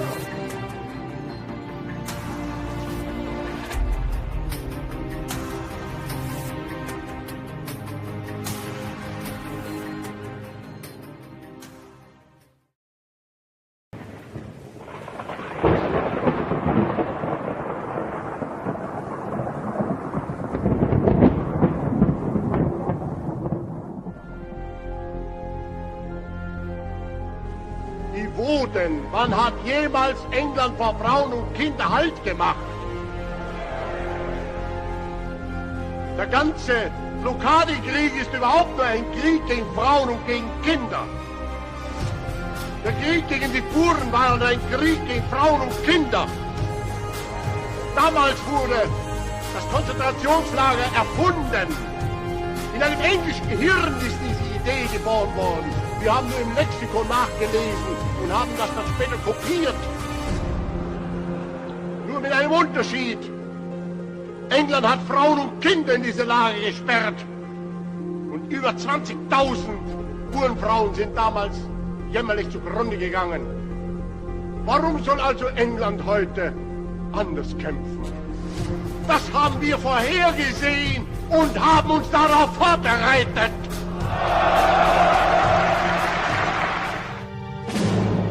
It was the year 1899, the high noon of British imperialism. Britain was the globe's greatest trader, and its empire encompassed more than a quarter of the human race. compassionate figurehead of the empire was the 80-year-old Queen Victoria. She did not have ministers of defense. She had ministers of war. Indeed, not a single year of her 64-year reign passed without military conflict. At the turn of the century, the scramble for Africa was in full swing. On the Boer side, President Paul Kruger, the staunchly conservative father of the Republic, could not be moved to recognize the political aspirations of the fortune seekers, mostly British subjects, who streamed into his country in the rush for gold. They were regarded as Uitlanders, or foreigners.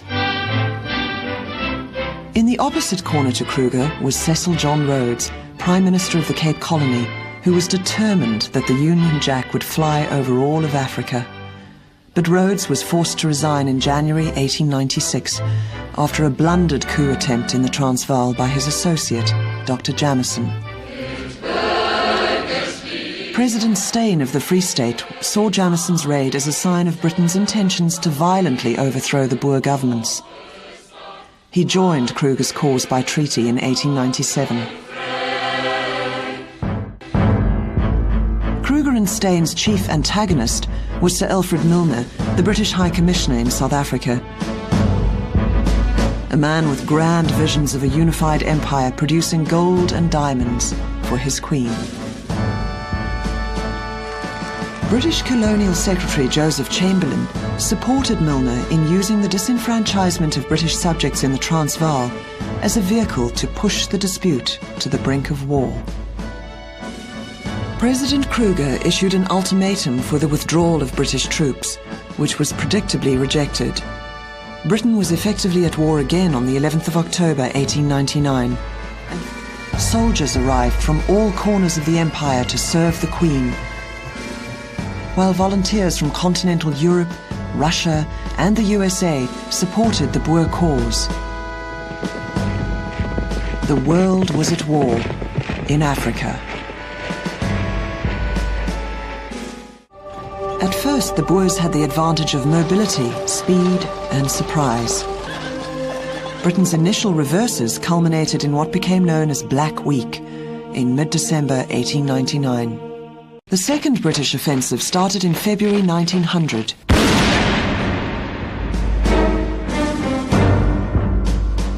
The Boer army was forced to withdraw.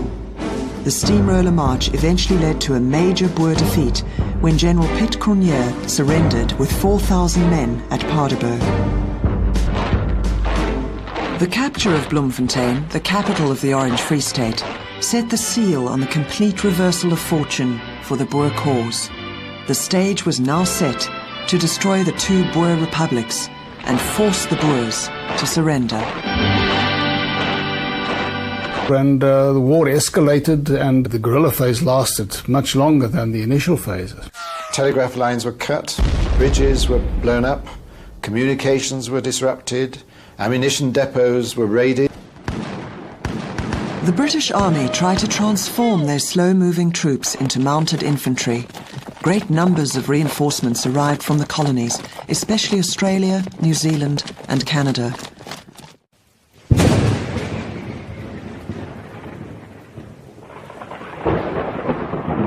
The scorched earth policy was something that developed over a year during 1900. And the way to punish the Boers who were attacking this line was with a new proclamation on the 16th of June 1900. And Lord Roberts said to his officers to burn down the farm closest to such an attack on the railway line. And then he began saying any houses within a radius of 1 mile of where the railway was blown up, those houses must be blown up and the people taken prisoners of war. Later, he said within 10 square miles, everything would be blown up. Now that is a major area. If you take that as a radius, you've got almost 250 square miles that is burned down because of one incident. On the 29th of November 1900, Lord Roberts handed over command as Commander-in-Chief of the British forces in South Africa to his successor, Lord Kitchener. Kitchener came with a threefold strategy of total war. First, farm burnings or scorched earth. Secondly, the use of concentration camps for civilians. And third, the blockhouse lines, with barbed wire entanglements right across South Africa.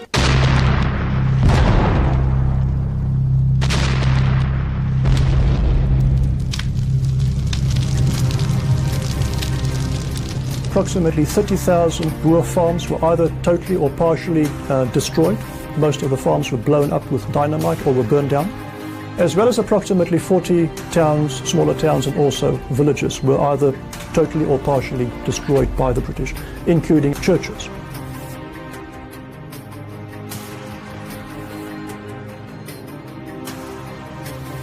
And the question was now what to do with these people. And the British then decided to establish concentration camps, or as they called them, refugee camps. They were taken in open cattle trucks, railway trucks, and in many cases they were left at stations for days on end.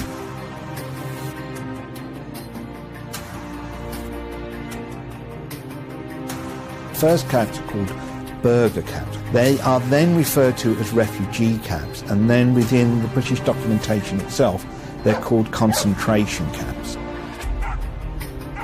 What these camps really were internment camps for detaining women and children who were primarily families of Boers out on commando. And many of these women were sent to the commandos as emissaries to tell them that the British say that if you don't surrender, your farms will be destroyed, your women and children will suffer.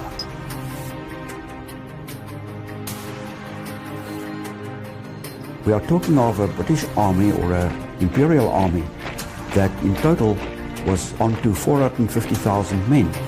To support an army like that, you need a labor force. And very many of these black people were taken to labor camps and were used also as laborers to support the British army. In other words, a scorched earth policy had as a result white concentration camps of non-combatants, black refugee camps, black concentration camps and black labor camps. People were crowded together, large numbers. Brandfort 4,000 people in one camp, Bloemfontein 6,000 people. Whenever an epidemic struck a camp, it spread like wildfire through the camp. If you were under the age of 2 years, and I will actually say under the age of 5 years, if you were placed in a camp, it was the same as if your death warranted inside. It was planned. Nobody can say they didn't know, especially the commanders. How could they not know? 41 camps, right over the country. There was a central command that got all the statistics and saw this happening. This is a nation dying.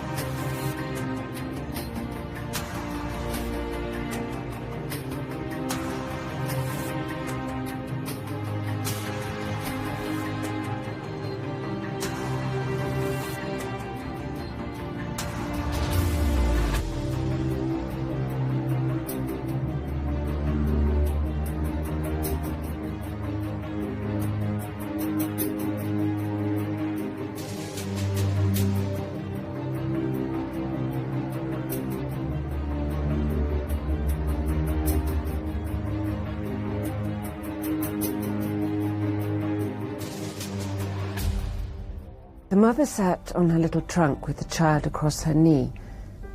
She had nothing to give it, and the child was sinking fast.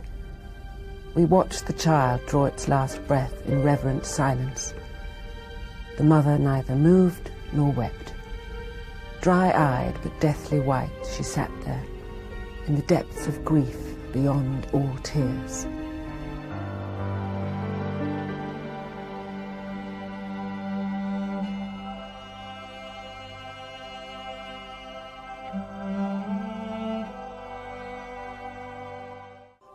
The number of women and children and old people who died in the concentration camps, percentage-wise, was a Holocaust.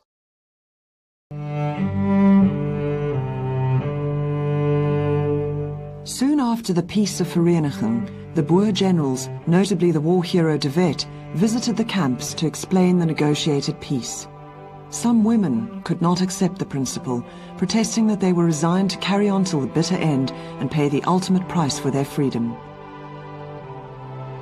But gradually the burghers arrived from commando to reclaim their families. The complex logistical exercise to ship Boer prisoners of war back from faraway locations like St. Helena, Bermuda, and India meant that most of the camps were in operation for months after the war. Many moving tales are told of emotional reunions and tearful visits to the cluttered camp cemeteries as fathers paid their last respects to the children they would never see again.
As far back as 1919, a small political group had begun meeting in Munich.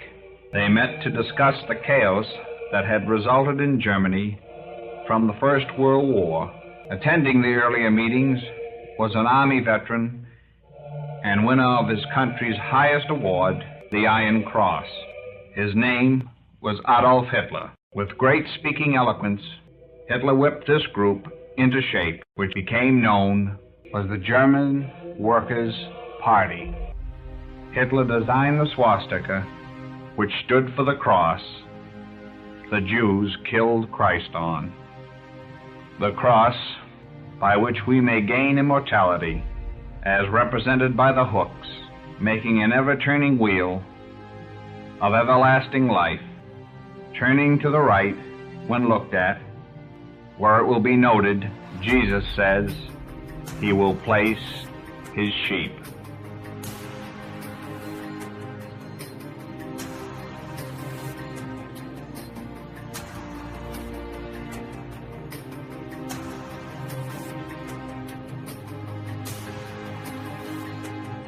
I can only summarize it now, and I'll do so very as tersely as I can. First, fascism, the original 20th century totalitarian movement, is really, historically, another name for the political activity of the Catholic right wing. There is no other name for it. Francoism, Salazarism, what happened in Croatia, in Austria, in Bavaria, and so on. The Church keeps on trying to apologize for it, can't apologize for it enough. It's the Catholic right. Hitler never repudiated his membership of the Church. And prayers were said for him on his birthday every year till the very end on the orders of the Vatican. And all of these facts are well known, and the Church still hasn't found another way to apologize for that enough. And whatever it is you can call that, you can't call it secular. You may not call it secular. 50%, according to Paul Johnson, the Catholic historian of the Waffen-SS, were confessing Catholics. None of them was ever threatened with excommunication. But Joseph Goebbels was excommunicated for marrying a Protestant. You see, we do have our standards. For you to say of Nazism that it was the implementation of the work of Charles Darwin is a filthy slander, undeserving of you, and an insult to this audience. Darwin's thought was not taught in Germany. Darwinism was derided in Germany, along with every other form of unbelief. All the great modern atheist thinkers, Darwin, Einstein, and Freud, were alike despised. If it's an atheistic regime, then how come that in the first chapter of Mein Kampf, Hitler says he's doing God's work and executing God's will? How come the Führer oath that every officer of the party and the army had to take begins, I swear in the name of Almighty God, my loyalty to the Führer? How come that on the belt buckle of every Nazi soldier it says Gott mit uns, God on our side? How come that the first treaty made by the National Socialist dictatorship, the very first, is with the Vatican, exchanging political control of Germany for Catholic control of German education? Again, this is not a difference of emphasis between us to suggest that there's something fascistic about me and my beliefs is something I won't hear said, and you shouldn't believe.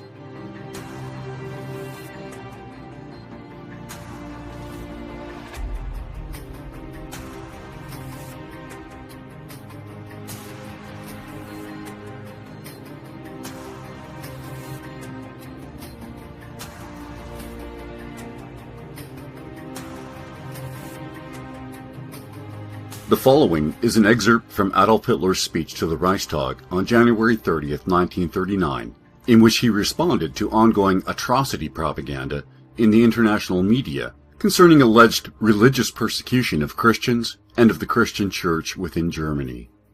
He set the record straight with regard to National Socialist Germany's religious policy and its support for the Christian Church. He then rebuked the Western democratic leaders for their utter hypocrisy. The National Socialist state has not closed even one single church, neither prevented church services nor infringed on the conduct of Mass. In the National Socialist state, everyone is free to find salvation in whichever way they choose. However, the National Socialist state will relentlessly deal with those priests who, instead of serving the Lord, see their mission in propagating derisive comments on our present Reich, its institutions, or its leading men. The motivation behind certain statesmen in the democracies abroad taking such a vigorous interest in a few German priests is obviously political. For these very same democratic statesmen remained silent when in Russia hundreds of thousands of priests were hacked to pieces and their bodies burned. These democratic statesmen remained equally silent at the brutal slaughter of priests and nuns in Spain, numbering in the tens of thousands, some of whom were even burned alive. These democratic statesmen could not deny these facts, but they remained silent, and nothing broke their silence. In the meantime, upon news of these massacres, countless National Socialists and fascist volunteers placed themselves at General Franco's disposal. They did so to prevent this Bolshevist bloodbath from enveloping all of Europe, and hence the greater part of the civilized world. It was concern for European culture and the essence of civilization which led Germany to take sides in this struggle between nationalist Spain and the Bolshevists who attempted to destroy it. National Socialists shared in General Franco's uprising because of their burning desire to promote his cause, to avert the danger threatening to engulf his country, a danger Germany itself had almost succumbed to. Therefore, it cannot be sympathy or pity for the persecuted servants of God that has mobilized the interest of the democratic citizens in some priests in Germany who have come into conflict with the law. Rather, these interest them as German enemies of the state.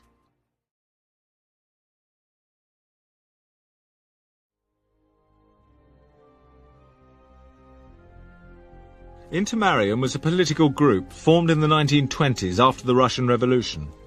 It was composed of Catholic nationalists committed to holding the line against the communists, a Catholic curtain across Europe. In the 30s, it was Stalin was a pretty powerful man, and communist propaganda was extremely potent. And Pius XI, who died in 1939, was a vigorous opponent of communism and mobilized Catholic organizations to fight communism. And was he wrong? Of course not. Intermari means between the seas, and in the 20s and 30s, a federation of Catholic states from the Baltic to the Adriatic was Vatican policy, to fight the threat of Bolshevism. Communism was a threat to the Church on two levels: on the theoretical, ideological level, namely on theory that God doesn't exist, and then this modern society should be based on godlessness. And then the second, on the practical level, of simple persecution. Stalin annihilated the Catholic Church in the Soviet Union, and the Communist Party abroad was obviously following suit. If they could ever get control of the political power, they too would follow the same pattern. So on this double level, there was perfectly good reason for the Catholic Church, and above all in the leadership of the Pope, to take a very dim view indeed of the Soviet Union, especially under Stalin. In the East, the Catholic Church was fighting for its very existence. This life and death struggle drew it into the political intrigues of Intermarium. Before war broke out, some members of the British elite were openly pro-fascist and supported Hitler. They saw the Nazis as the protectors of Europe, defending it against communism, and used their powers and influence to say so. The doyen of this group was the Duke of Windsor.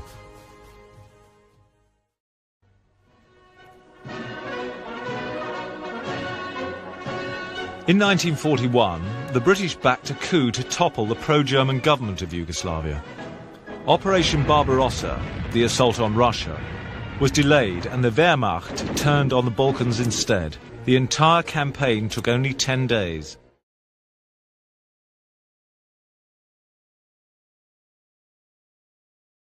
The flag bearers of Croatian nationalism were invited to form a government. Croatia was independent, and Pavlish's dream of power had become a reality.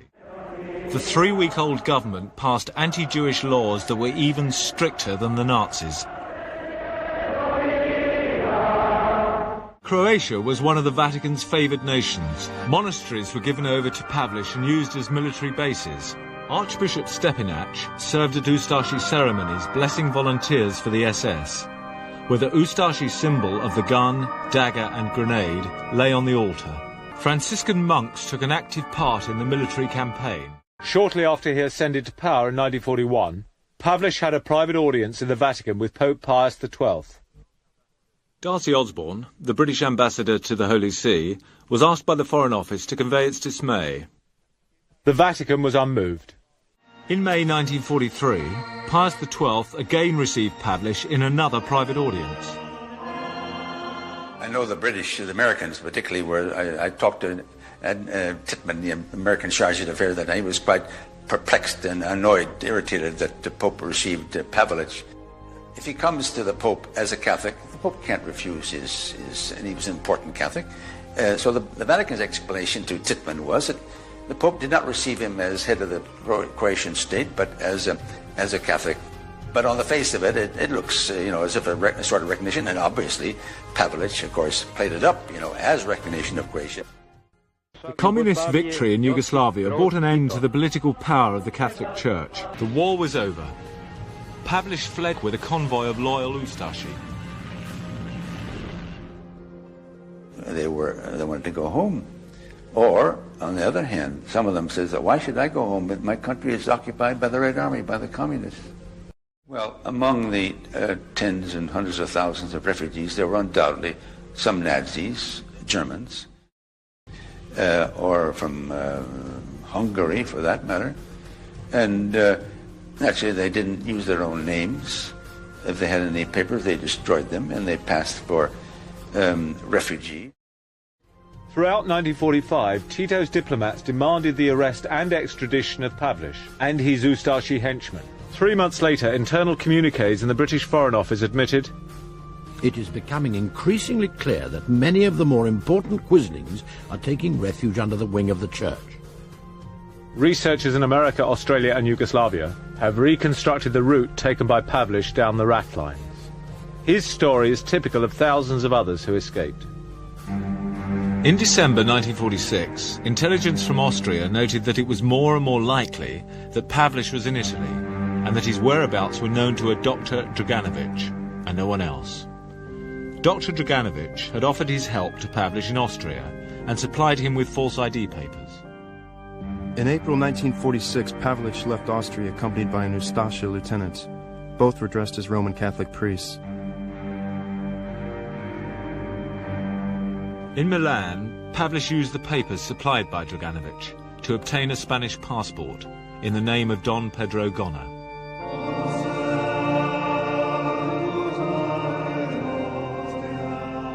By May 1946, Pavelić had made his way to Rome. Finally, it became obvious that he had found sanctuary inside Vatican property.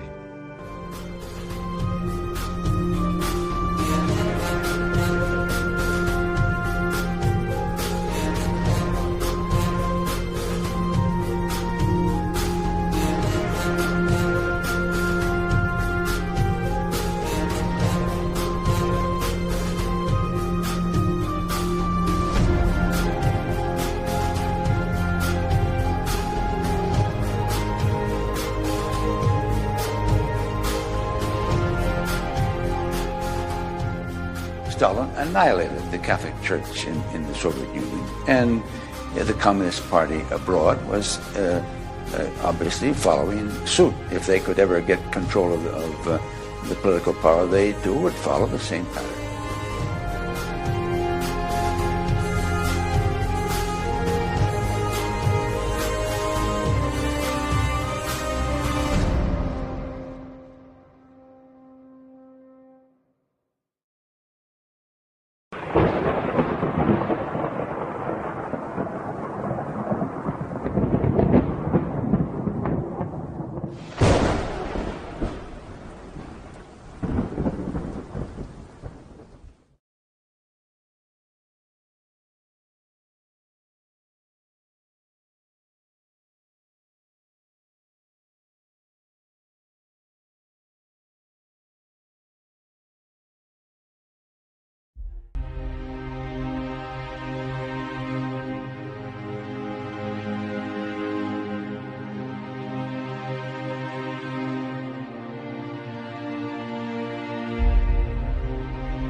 Charles Stuart,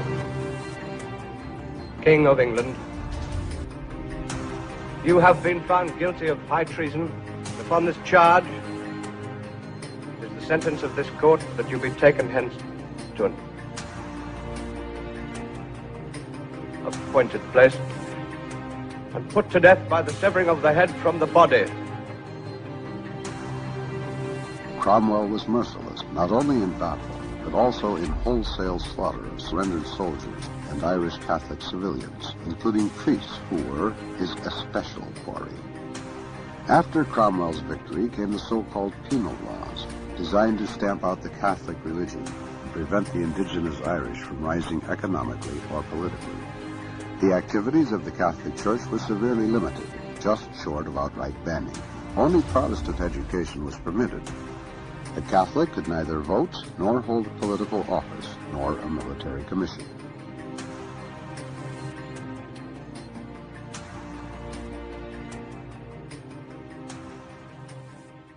In 1600, Protestants owned 10% of the land of Ireland. By 1778, Protestants owned more than 95% of the land of Ireland. Persecution of minorities on grounds of religion was commonplace in the 17th century. Ireland, however, was unique in two ways. In Ireland, a small minority persecuted the majority, and the persecution lasted for a century longer than elsewhere.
Now ground your arms and take 3 paces back slowly. 3 paces back now!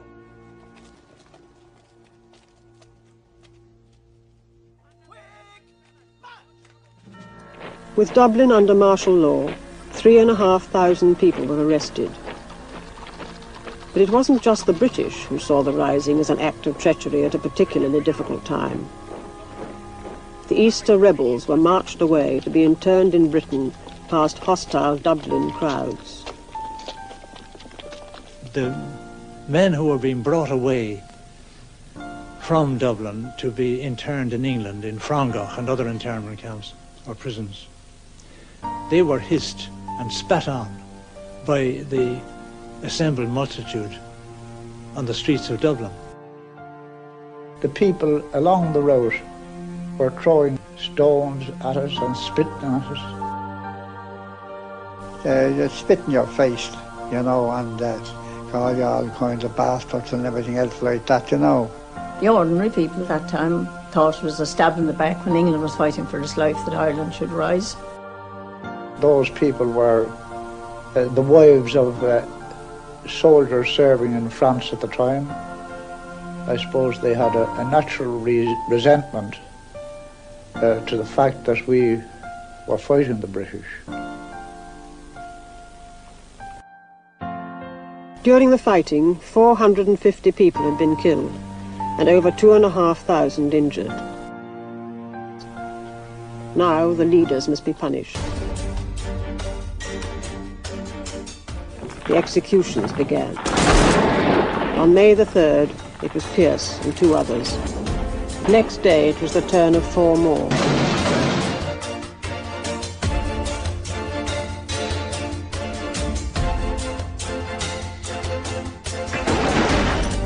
That changed the whole atmosphere of the city.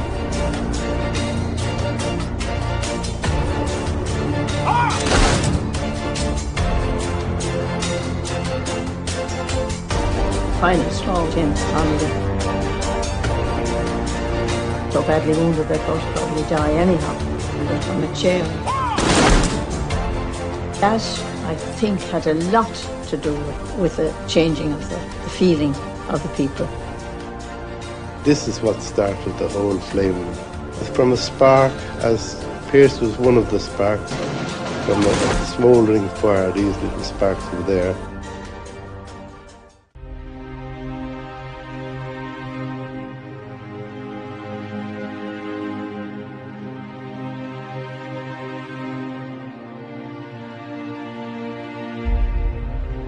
Practically an unarmed body of men fighting one of the biggest empires at that time in the world, armed to the teeth with tanks, guns and God knows what. There's nothing left to us except guerrilla tactics.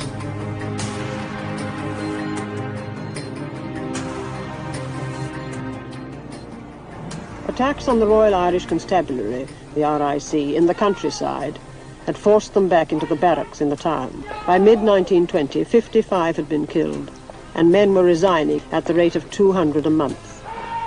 So the authorities were forced to recruit amongst ex-servicemen in England. I came back from the war, the first war, and I thought that anything was better than standing in your queue. There were so many millions out of work.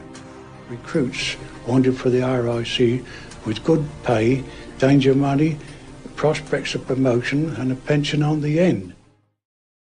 By October 1920, more than 2,000 recruits had arrived to augment the Irish police. Although organised on military lines, they were nominally under police control. Their mixture of army and police uniforms symbolised their ambivalent role and gave them a nickname, the Black and Tans. When civilians approach, shout, "Hands up!" Should the order not be obeyed, shoot, and shoot with effect. If any persons approaching you carry their hands in their pockets or are in any way suspicious looking, shoot them down. You may make mistakes occasionally and innocent persons may be shot, but you're bound to get the right persons sometimes. The more you shoot, the better I will like you. And I assure you that no policeman will get in trouble for shooting any man, and I guarantee your names will not be given at the inquest.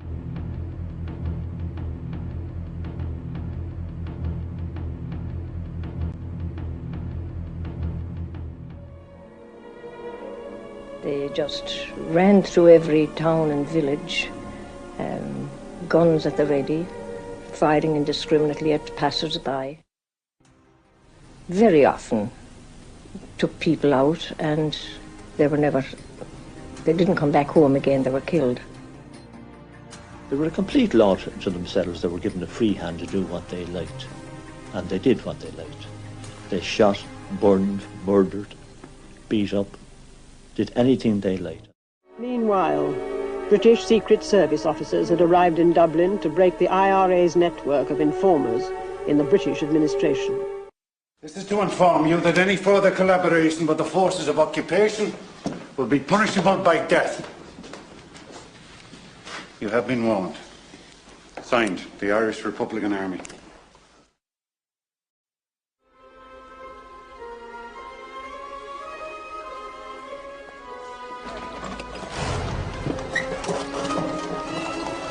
May the Lord have mercy on your soul.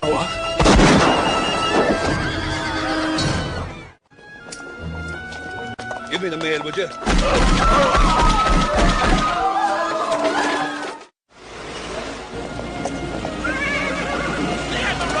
Come on, move.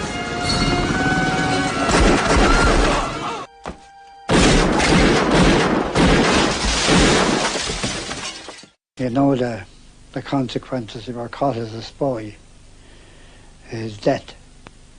And I said, that's what's going to happen to you two men now. The Lord have mercy on your souls. So the two of them were shot. The day is still young. There was to be an important football match at Croke Park that afternoon.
Well, there was a certain tough gang in the K Company. They were the instigators of this, including the commanding officer.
Pope excluded from the peace conference.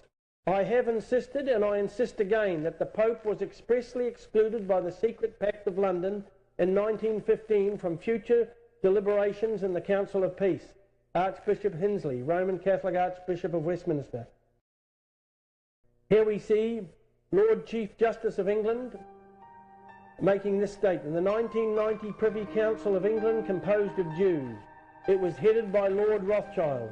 To Edwin Montagu, to Edgar Spear, to Matthew Nathan, to Alfred Mond, to Harry Samuel, to Ernest Cassel. He was the founder of the London School of Economics. And Earl Reading, that's Rufus Isaac, who we see there, Lord Chief Justice of England. The English don't control England. The 1919 Versailles Peace Conference under Jewish influence. The leaders from the three main Allied nations all took their Jewish advisors to Versailles in France. David Lloyd George, Prime Minister of England, was advised by Jewish Sir Philip Sassoon, a direct descendant of the Rothschilds.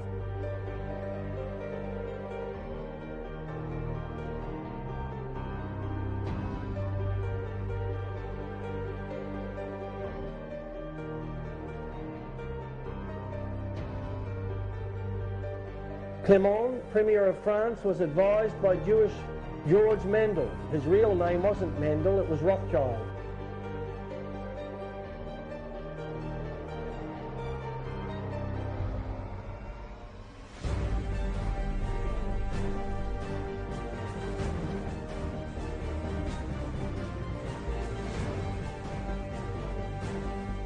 Woodrow Wilson, President of the United States, was advised by the Jew Bernard Baruch.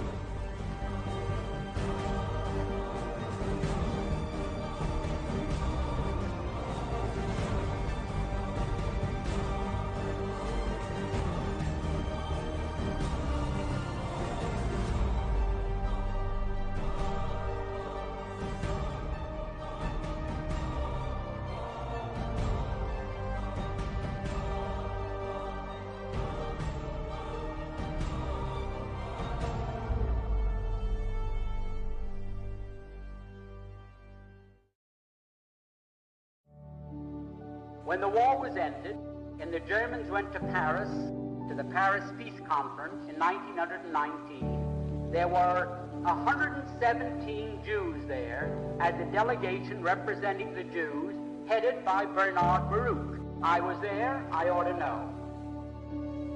And the Germans for the first time realized they suffered this terrific reparations that was slapped onto them because the Zionists wanted Palestine.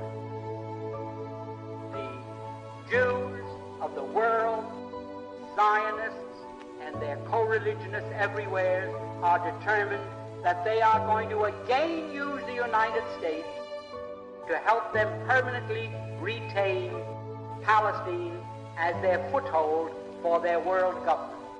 For their world government. World government. President Wilson knew it.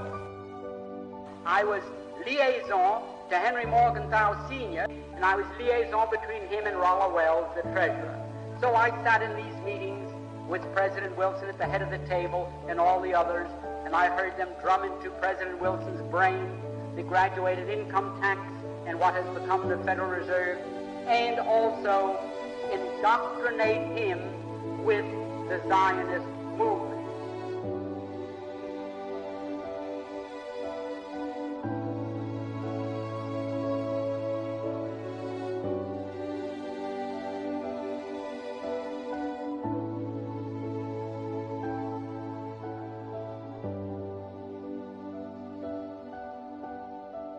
To help them permanently retain Palestine as their foothold for their world government. For their world government. World government.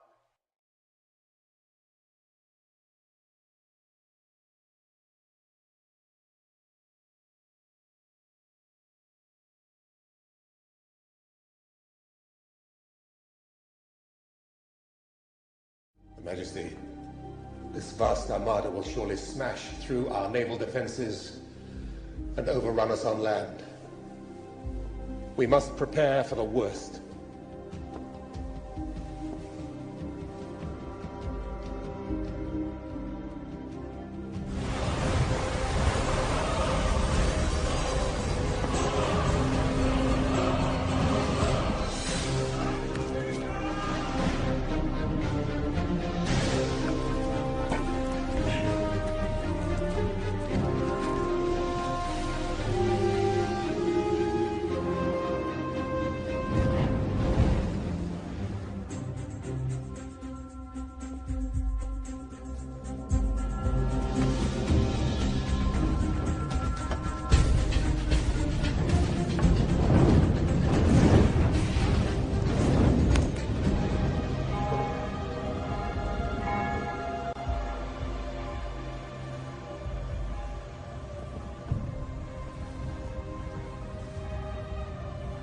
Lords, I can offer you no words of comfort. This armada that sails against us carries in its bowels the Inquisition. God forbid it succeed.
But I can draw one picture for you of specifically the 17th century, at the time of the Tudor dynasty.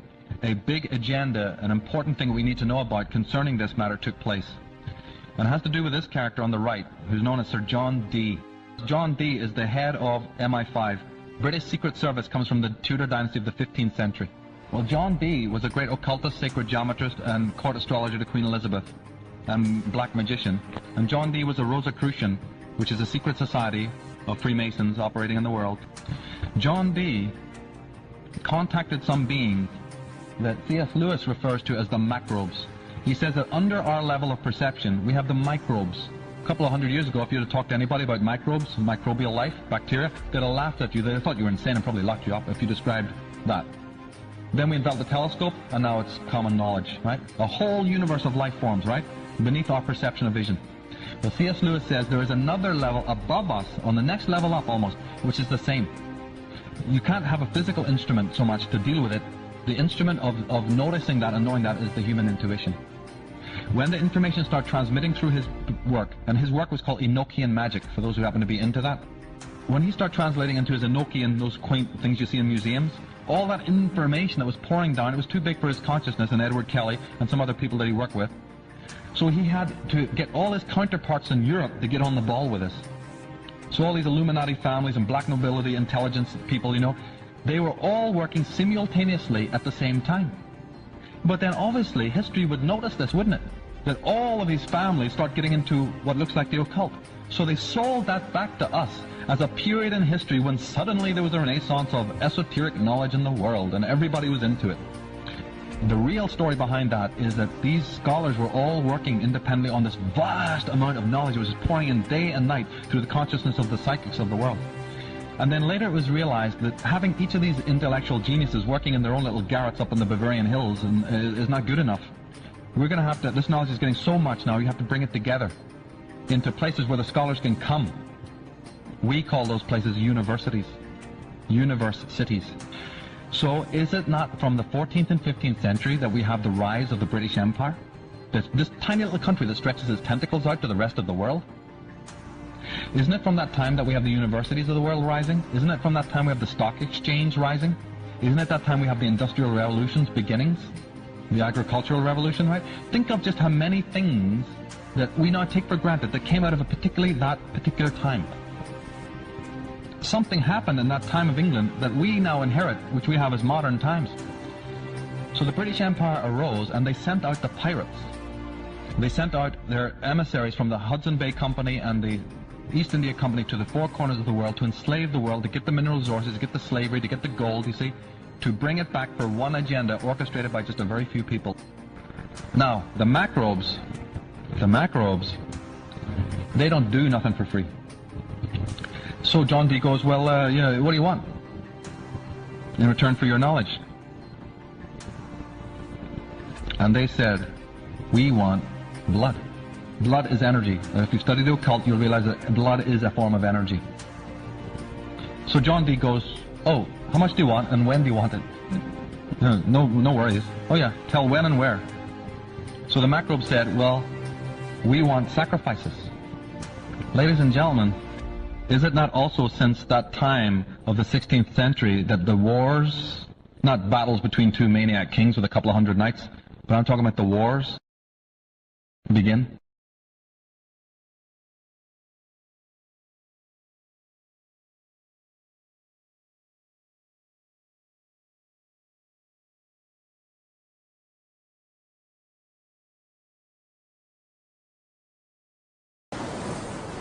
Dozens of Spanish ships were wrecked, thousands of sailors were drowned.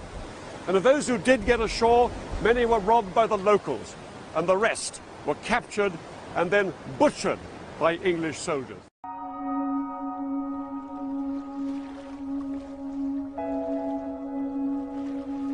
The English sailors fared little better. They had risked everything, fighting heroically for England and suffering less than 100 deaths at the hands of the Spanish. But now that they'd served their purpose, the English crown seemed to lose interest in them. Instead of being rewarded as England's saviours, they were kept on board ship, where disease spread fast.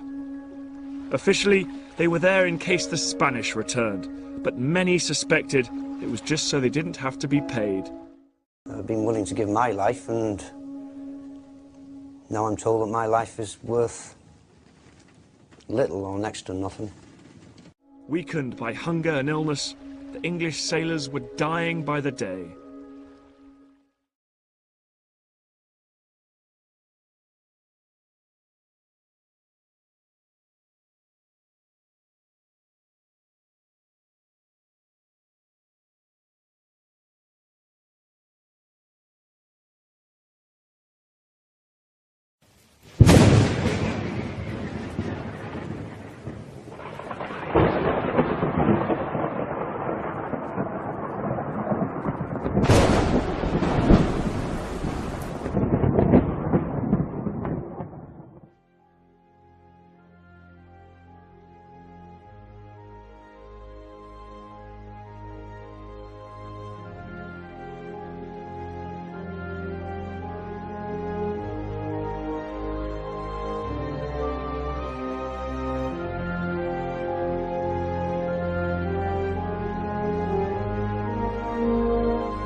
Now, for decades, there have been allegations about how Eugenio Pacelli, better known as Pope Pius XII, collaborated with the Nazis before and during World War II. Of course, the Vatican has always denied these charges, but they've kept their records locked up. They haven't allowed scholars to truly investigate the relationship between Pope Pius XII and Adolf Hitler. Well, all that changed 7 years ago when Cambridge University historian John Cornwell was given access to the secret Vatican archives. Indeed, Cornwell himself hoped that the rumors about Nazi collusion were untrue. But to his horror, he found the opposite. Document after document proved that Eugenio Pacelli, the man who became Pope in 1939, stands as a monumental moral failure. A man more concerned with centralizing church authority than with the murder of millions of people. A man not only complicit with the rise of the Nazi Party, but according to Cornwell, a man whose silence about the fate of the Jews betrayed a deeply embedded anti-Semitic attitude. Now, Cornwell put all this in his controversial new book, Hitler's Pope, The Secret History of Pius XII. And naturally, the Roman Catholic Church has strongly denied the claims of anti-Semitism, and some have even criticized Cornwell's scholarship. Well, I spoke to Cornwell recently and began by asking him about Pacelli's work in the 1930s in Germany, where he negotiated the now infamous treaty between the Vatican and Hitler's regime. Well, first of all, why did he go to Germany? Why was he sent there? And the reason is the instrument, the effective instrument of creating an ideology out of the whole idea of papal primacy was this new drafting of a code of canon law. For the first time in the Church's history, we had a code of canon law. But they had a problem, and that problem was Germany, because Germany had one of the largest Catholic populations in the world, 23 million. It was wealthy, complex, highly sophisticated, many Catholic universities, publishing houses, 400 Catholic newspapers, and a really effective democratic political party called the Centre Party. So his purpose in Germany was to renegotiate all these old treaties and bring them in line with the new code, which effectively would submit the German Catholic population to a new allegiance to the Holy See. Year after year he attempted to pursue this concordat, the Reich Concordat, and he was turned down by successive chancellors. It wasn't until Hitler emerged in power in January of 1933 that the chance for these two supreme authoritarians to come together and to do a deal came about.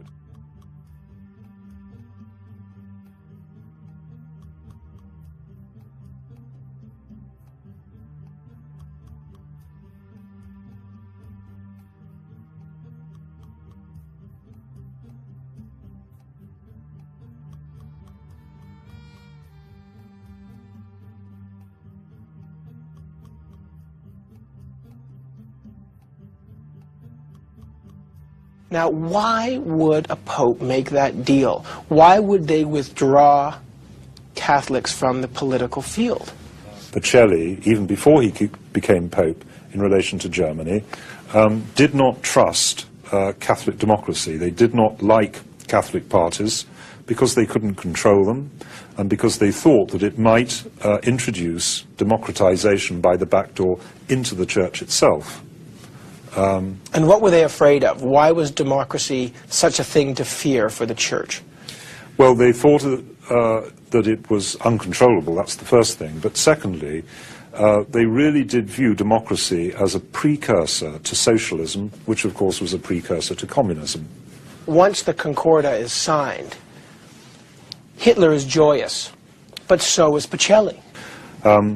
Hitler, in his very first public statement after the Concordat, said that this shows that the Vatican believes that it can live comfortably with fascism. That it almost blesses the fascist project.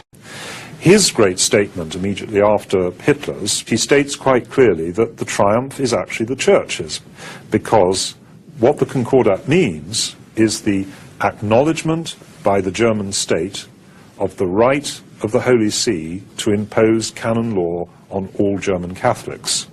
We see this powerful Catholic Church withdrawing from all social and political action, which includes the voluntary disbanding of the Centre Party after having voted for the Enabling Act, which gave Hitler his dictatorship. That was all part of the deal. We can now see, as we tell the narrative, I believe for the first time in a general work of history, that the price of this Concordat, the price of this deal, was that the Catholic Centre Party, under the encouragement of Pacelli, should vote Hitler into his dictatorship and then voluntarily disband itself with the blessing of the Holy See, the Vatican, which is why so many Catholics after this went in their hundreds of thousands into the Nazi Party.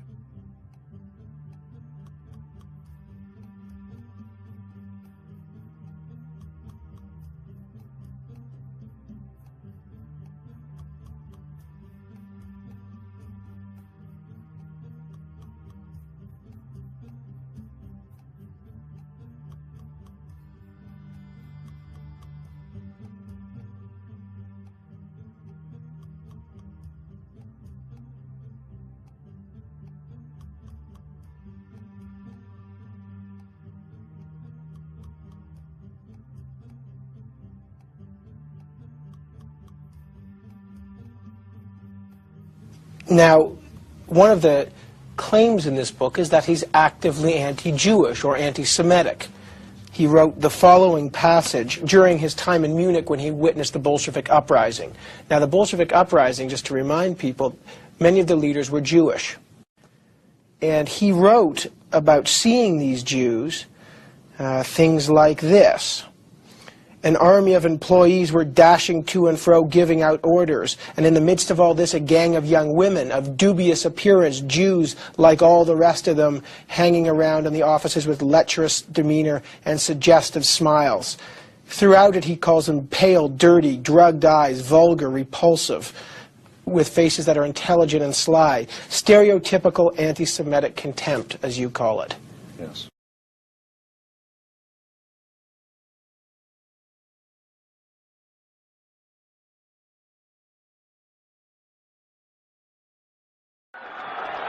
The story which most shockingly reveals the Church's involvement took place right here in the Rhineland. Within 2 weeks of Adolf Hitler coming fully to power in March 1933, Cardinal Eugenio Pacelli, the Vatican foreign minister, sent him warm greetings. Treaty negotiations began between Pacelli and Hitler's vice-chancellor, Franz von Papen. In July, they signed the so-called Reichskonkordat, and the Vatican became the first foreign power to enter into a bilateral treaty with Hitler. Only a few days after signing the treaty for Hitler, von Papen represented the Führer at the unveiling of the robe in Trier. The robe that would not be shown again until 25 years later. The same robe that had come into the Gospels as proof that the Messiah had come. That robe had become the center of the celebration of the Church's treaty with Hitler. Over the next 3 weeks, more than 2 million pilgrims poured into Trier to see the robe, now the symbol of this alliance between church and state.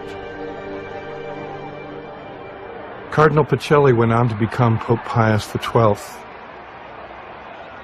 While it may be unfair to call him Hitler's Pope, it's not too much to call him Hitler's Cardinal.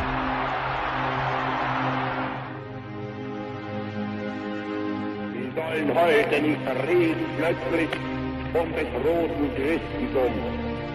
Das werden wir in Schutz nehmen und nicht nur in der Theorie, nein, ausbrennen wollen wir die feindliche Erscheinungen unserer Kultur, unseres Theaters, unserer Literatur, ausbrennen dieses ganze Gift, das in diesen 14 Jahren in unser Leben hineingeflossen ist.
During the Raj, in the Punjab city of Amritsar, Britain's local Panjandrum, a Brigadier General Reginald Dyer, issued 2 orders.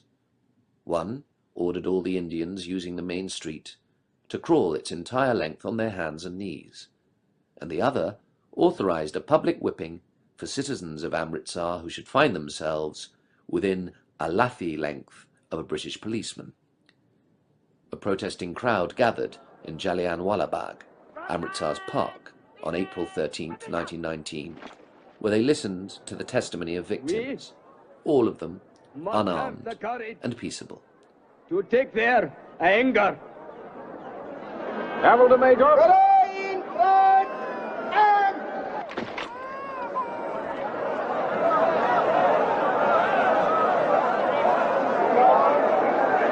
Should we issue a warning, sir?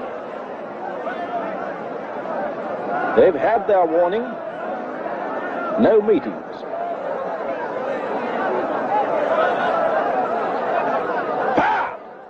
Dyer appeared at the head of a large contingent of British troops.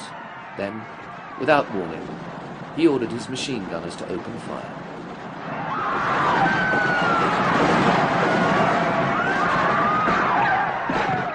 They pierced 2 and 3 bodies at a time.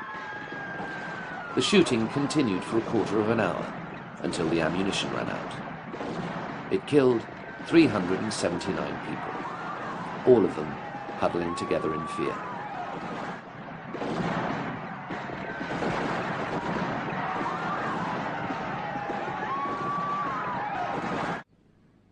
General Dyer, is it correct that you ordered your troops to fire at the thickest part of the crowd?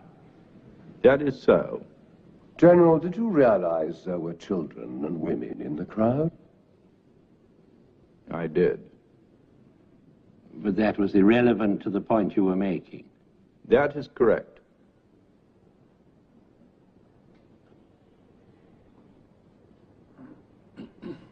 Could I ask you what provision you made for the wounded? I was ready to help any who applied.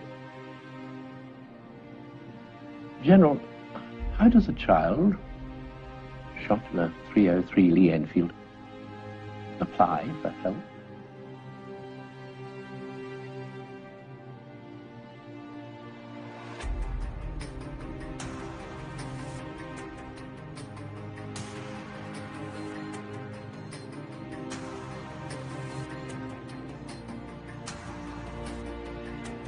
When you get up to a certain level in the Masons that you're qualified to go into the Shriners, which I guess is really the height of the whole thing.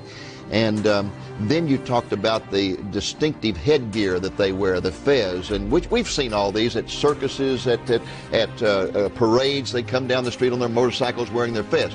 Tell us, first of all, what is the Shriners, and what is the significance of that fez? Well, you'll see the men in the shrine parades and shrine circus wearing their red fez. In order to be a Shriner, you have to reach the highest degrees of Freemasonry, either the 32nd degree of the Scottish Rite or 13th degree of the York Rite, and then you're allowed to go into the shrine. And sadly, many Christians have gone into this, which is hard to understand, because in order to be a Shriner, in the initiation, every Shriner takes a blood oath of allegiance to Allah as his God and Muhammad as his prophet. Now, are you kidding me? No. When God absolutely forbids that in the 10 Commandments. And yet they're not even allowed to pray in the name of Jesus at the lodge, are they? No.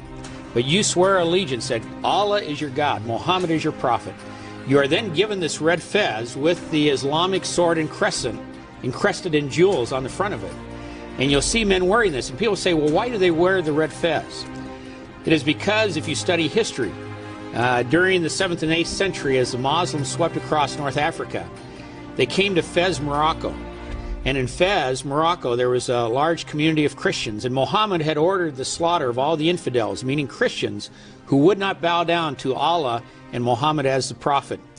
And the Muslims went in with the Islamic sword, and there in Fez slaughtered thousands of Christians. And then they took their Fez hats, and they dipped it in the blood of Christians, glorying in the defeat of Christianity. And that's why the Fezes are red, representing the blood of Christians defeated by the Islamic sword, which they have encrusted in jewels on the front. And there are Christians who walk around wearing this hat. And Dave, to be honest, it's an abomination in the eyes of God.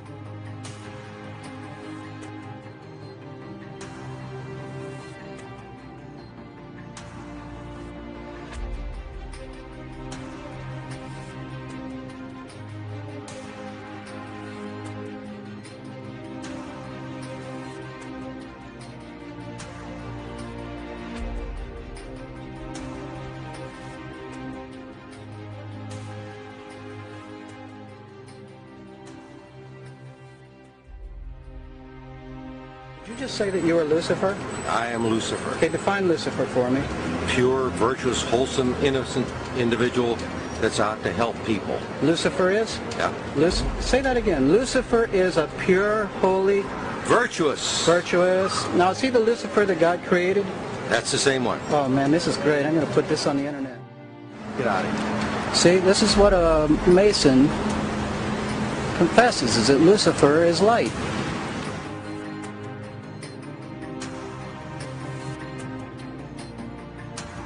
My dad told me in a very unusual way, but he told me that at the end of the ceremony, you are required to take an oath. And he said, I was not prepared to take that oath. What kind of an oath would that be? He said, you declare your loyalty to Lucifer, your allegiance and your loyalty to Lucifer. I was not prepared to do this. And so that was it. He left. He walked out of his induction ceremony. That was Dad. So they kept it secret all the way up to that point. Yep. Wow. Holy smokes. Yeah. I mean, I would not make something like this up. I mean, why would somebody do that? And the man who started the Illuminati was a man named Adam Weishaupt. Now, what were his goals? Overthrow all governments, destroy all religion, abolish private property, deify sensuality, repudiate marriage, and state control of children leading to world government. Now, if you recognize any of those things happening in our time, let me tell you that it's not a coincidence.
sind ganz unvorstellbar und deshalb auch gar nicht wiederzugeben.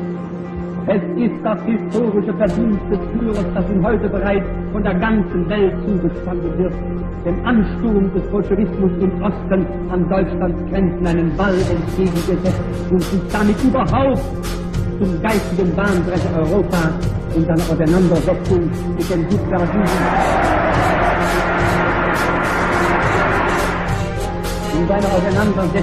subversiven Kräften der Zerstörung der Anarchie erhoben zu haben.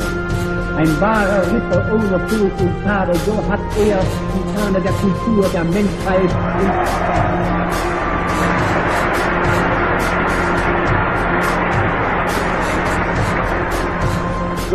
die Fahne der Kultur der Menschheit und der Zivilisation in seine starke Hand genommen und den erhobenen Hauptes der Drohung und dem Ansturm der Weltrevolution entgegengetragen.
In 1945, in Niederschlesien, Germany, the Red Army came across 25 large railway cars containing highly sensitive archival material, including documents from various Masonic lodges in Germany, France, Belgium, Holland, Luxembourg, Poland, and Czechoslovakia. The documents gave a comprehensive picture of the secret power wielded by international Freemasonry. All of the material was taken to Moscow, where it formed the basis of special archives of the Soviet Union. Minutes taken by the Grand Lodge of Germany in 1917 record the following statements. The anarchist and revolutionary leader Lenin actually and consistently represents the political ideals of international Freemasonry. Here are also found many essential Masonic documents concerning the role of the secret societies in world politics.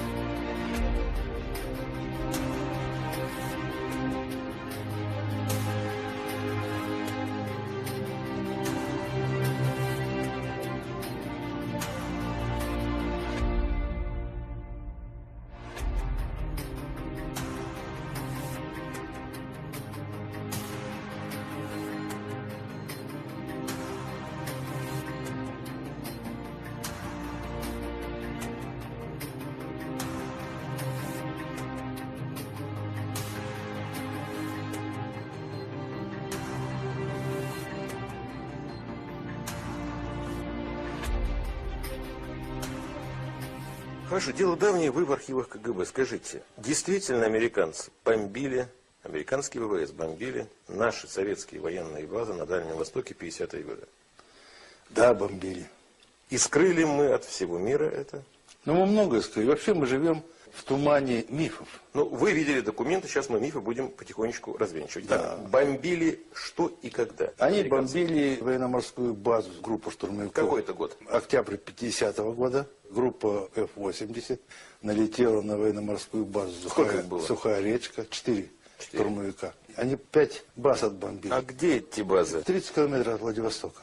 Вот 103 самолета уничтожили. 103? 103 самолета. 103 самолета американцы сожгли на нашей территории. Сожгли и повредили. В 50-м году, когда не было 50-й год. Реакция Сталина? Это вот как раз все к тому, почему убили Сталина. Как убили Сталина? Ну так вот. Сталин был отравлен? Отравлен.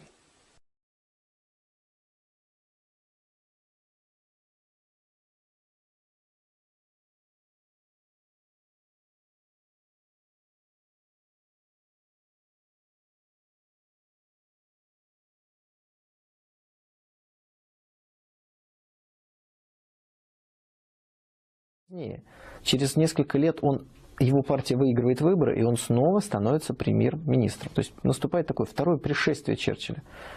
И главная задача его – исправить ошибку. Исправить ошибку. Ошибка Черчилля – это сталинский Советский Союз. Как ее можно исправить? Убив руководителя, который двигает страну в будущее, в правильном направлении, и который никак не остановить, пока во главе страны стоит Иосиф Виссарионович. И поэтому я абсолютно убежден, что тот антигосударственный заговор с целью убийства Сталина, в котором участвовали некие внутренние силы, и среди которых мы точно можем назвать Хрущева, был абсолютно точно связан с иностранными источниками, скорее всего, с британской разведкой.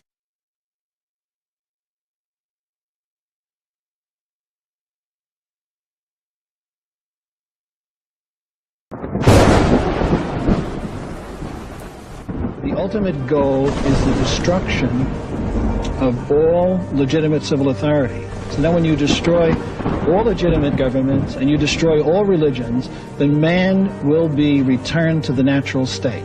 He will not be corrupted or spoiled or destroyed either by religion or by government or by family or by private property.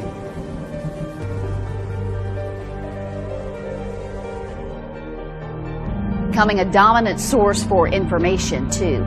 Audio technology like Google Home and Amazon's Alexa are standing by to answer any of your questions. But tonight, one of the most common names is unknown to Google Home. What it tells you when you ask about Jesus. One of the most popular Christmas gifts this year, voice-activated Google Home. Comments, videos, and test results posted asking who is Jesus. The general response from Google Home is, I'm not sure how to help you with that. And there's plenty of information on the Prophet Muhammad, Buddha, even Satan. Okay, Google, who is Jesus? My apologies. I don't understand. Still no response from the Google company on why.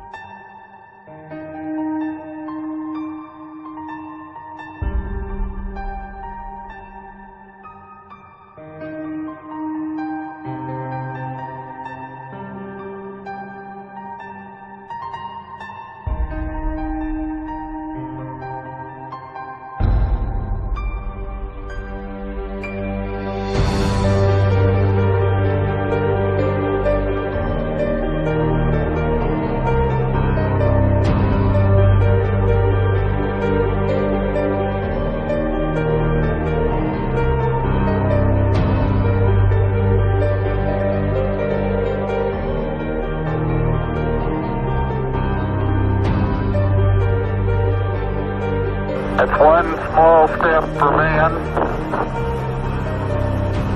one giant leap for mankind. Or on the daylight side of the moon by eye without looking through the optics. I don't recall during the period of time that we were photographing the solar corona what stars we could see. I don't remember seeing any. I'd go to the moon in a nanosecond.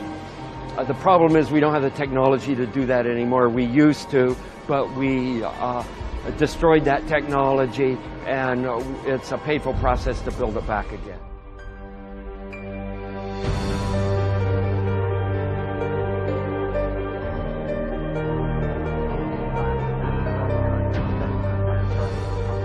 I haven't seen anything that indicates the telemetry data is even in existence, and as I said, even if we had it, we don't have the machines to play it back.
Defeat Martynism Radio presents an updated reading of the February 1936 Catholic Gazette article entitled The Jewish Peril and the Catholic Church. We will now begin this audio reading with the editorial note. That there has been and still is a Jewish problem, no one can deny. Since the rejection of Israel 1900 years ago, The Jews have scattered in every direction, and in spite of difficulties and even persecution, they have established themselves as a power in nearly every nation of Europe. Jacobs, in his, quote, Jewish contributions to civilization, glories in the fact that, without detriment to their own racial unity and international character, the Jews have been able to spread their doctrines and increase their political, social, and economic influence among the nations. In view of this Jewish problem, which affects the Catholic Church in a special way, we published the following amazing extracts from a number of speeches recently made under the auspices of a Jewish society in Paris. The name of our informant must remain concealed. He is personally known to us, but by reason of his peculiar relations with the Jews at the present time, we have agreed not to disclose his identity, nor give any further details of the Paris meeting beyond the following extracts which, though sometimes freely translated, nevertheless substantially convey the meaning of the original statements. Now we begin the main body of the article. Quote, as long as there remains among the Gentiles any moral conception of the social order, and until all faith, patriotism, and dignity are uprooted, our reign over the world shall not come.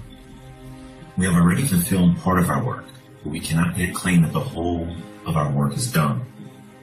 We have still a long way to go before we can overthrow our main opponent, the Catholic Church.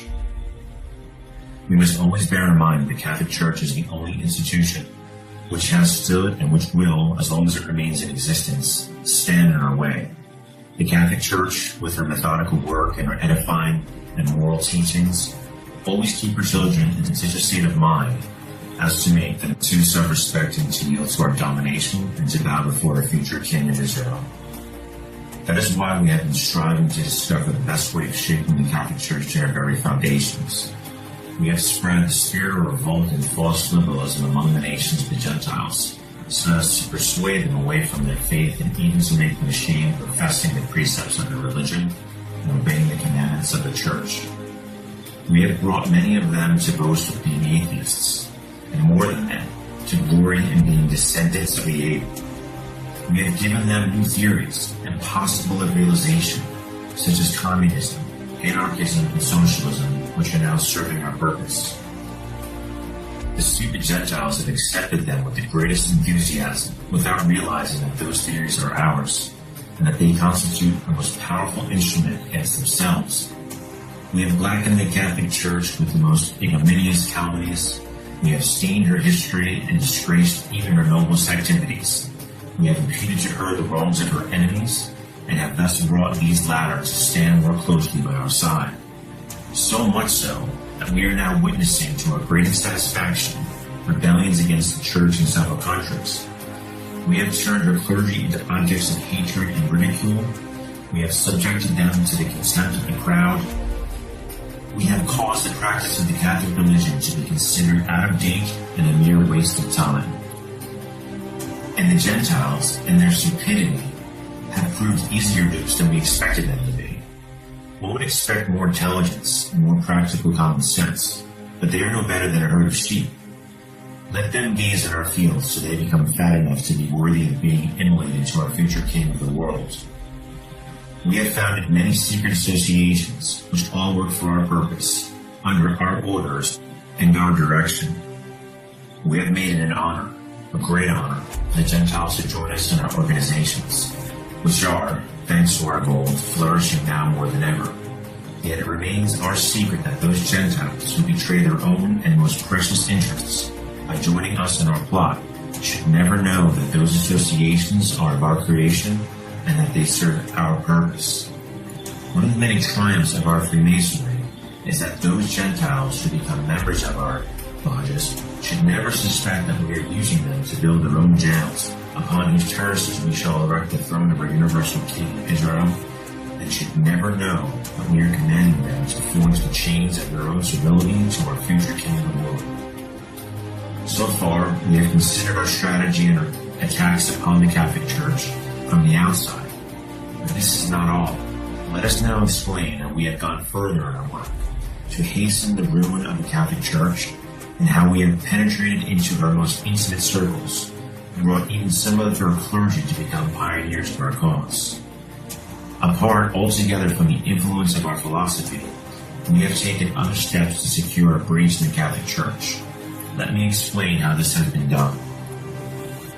We have induced some of our children to join the Catholic body with explicit intimation that they should work in a still more efficient way for the disintegration of the Catholic Church by creating scandals within her. We have thus followed the advice of our Prince of the Jews, who so wisely said, "Let some of your children become canons, so that they may destroy the Church." Unfortunately, not all among the quote convert Jews have proved faithful to their mission. Many of them have even betrayed us. But, on the other hand, others have kept their promise and honored their word. Thus, the Council of our Elders has proved successful. We are the fathers of all revolutions, even of those which sometimes happen to turn against us. We are the supreme masters of peace and war. We can boast of being the creators of the Reformation. Calvin was one of our children. He was of Jewish descent and was instructed by Jewish authority and encouraged with Jewish finance to draft his scheme in the Reformation. Martin Luther yielded to the influence of his Jewish friends, and again, by Jewish authority and with Jewish finance, his plot against the Catholic Church met with success.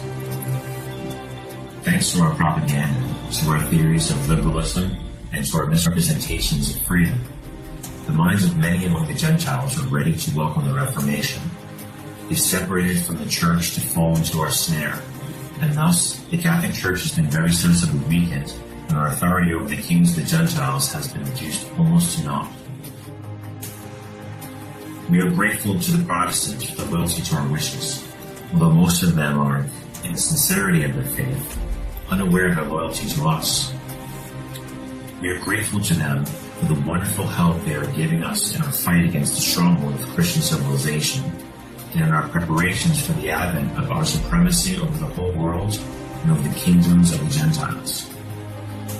So far, we have succeeded in overthrowing most of the thrones of Europe. The rest will follow in the near future. Russia has already worshipped our rule. France, with her Masonic government, is under our thumb. England, in our dependence upon our finance, is under our heel, and in our Protestantism is our hope for the destruction of the Catholic Church.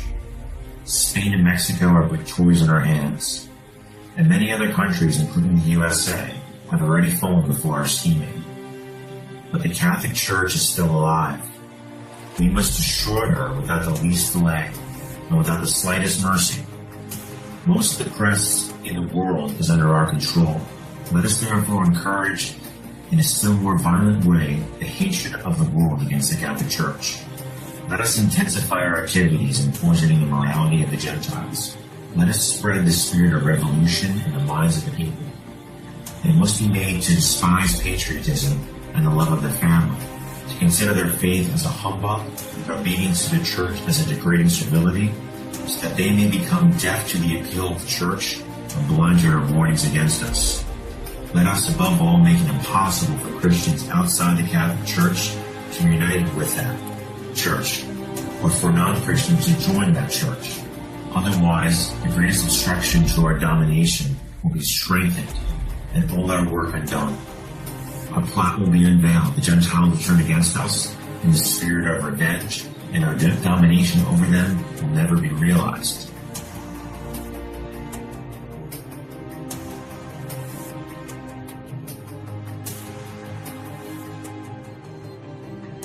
Let us remember that as long as there still remain active enemies of the Catholic Church, we may hope to become masters of the world. And let us remember always that the future Jewish king will never reign in the world before the Pope in Rome is dethroned, as well as all the other reigning monarchs of the Gentiles upon the earth.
According to a 1946 document from the Treasury Department, the Vatican held and smuggled Nazi gold during World War II. The document, which was made public in 1996, said the Vatican Bank held 200 million francs, which is about $254 million in 2016, for the Nazis. That money was later funneled through something called the Vatican Pipeline to Argentina and Spain, where it was given to Nazis who fled prosecution for war crimes. The Vatican Bank also apparently funneled money, 350 million Swiss francs, which is worth about $440 million, out of Yugoslavia through the Vatican. The money was then used to support the Mustache organization while they were in exile.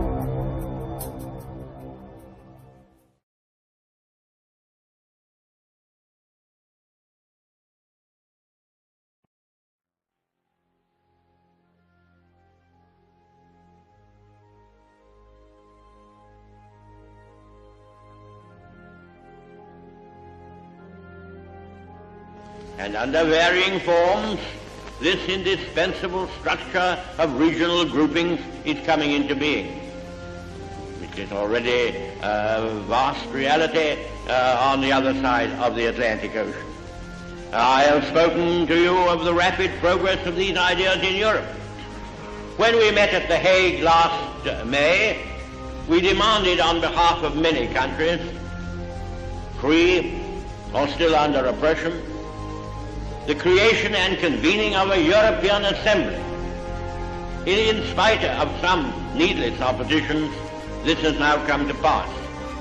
In this way alone can the skeleton structure of world government be clothed with the flesh and blood of a living organism, and the acts of state be confirmed by the passionate heartbeats of millions of men.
Out of these troubled times, our fifth objective, a new world order can emerge, a new era, freer from the threat of terror, stronger in the pursuit of justice, and more secure in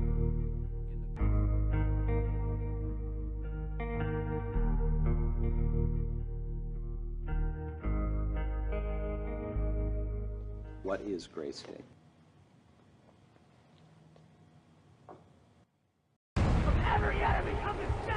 Gray State is less a movie than it is a warning.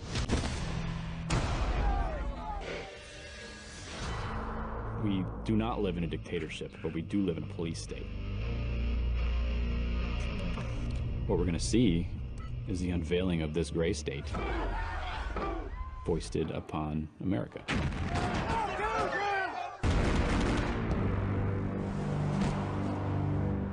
Americans believe that they can't do anything. And day by day, they're becoming correct.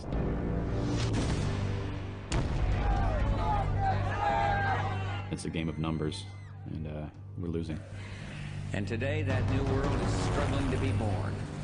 A world quite different from the one we've known. A world where the rule of law supplants.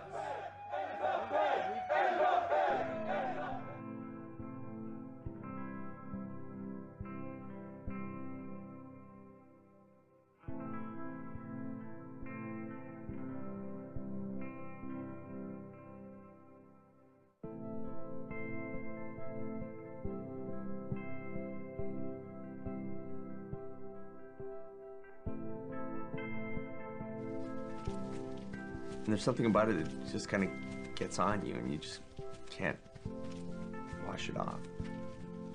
Credibility means nothing to me. What I care about is truth. Truth. Truth. When we are successful, and we will be.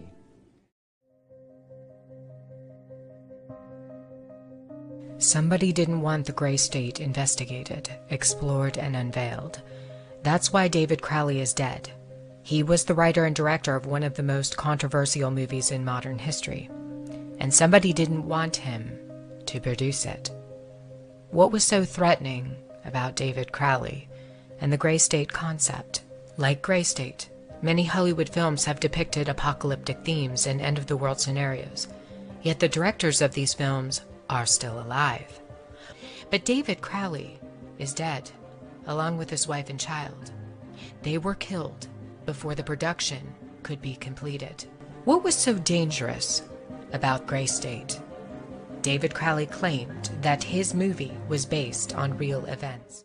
So the Gray State is essentially an artistic representation of real aspects put into a fictional format. Once you open your eyes and start looking at all these trends like RFID, like martial law, like FEMA, like executive orders, you have to act within your own capacity to sort of, talk about this. A lot of people filter that into the political realm. A lot of people do other things like grassroots style. I mean, I'm a filmmaker, Danny's an actor.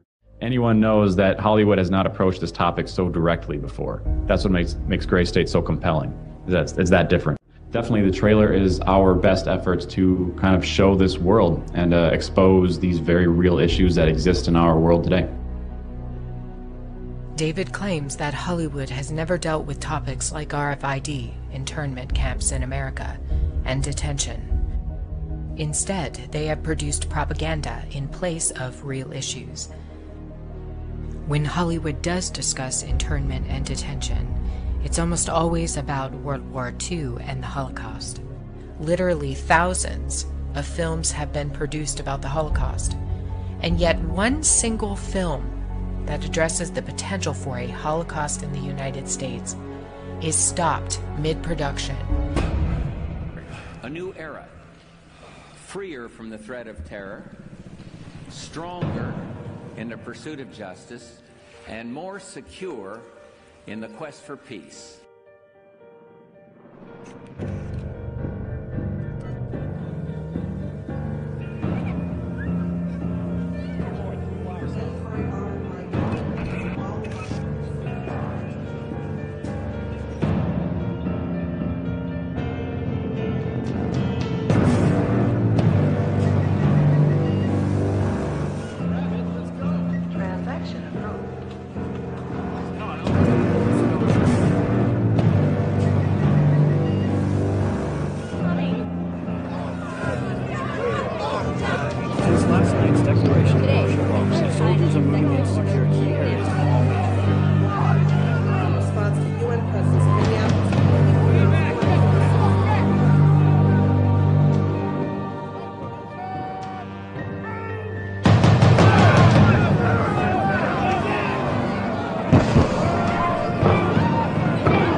dreamt about how things were. Of every enemy of the state! And then I woke up here.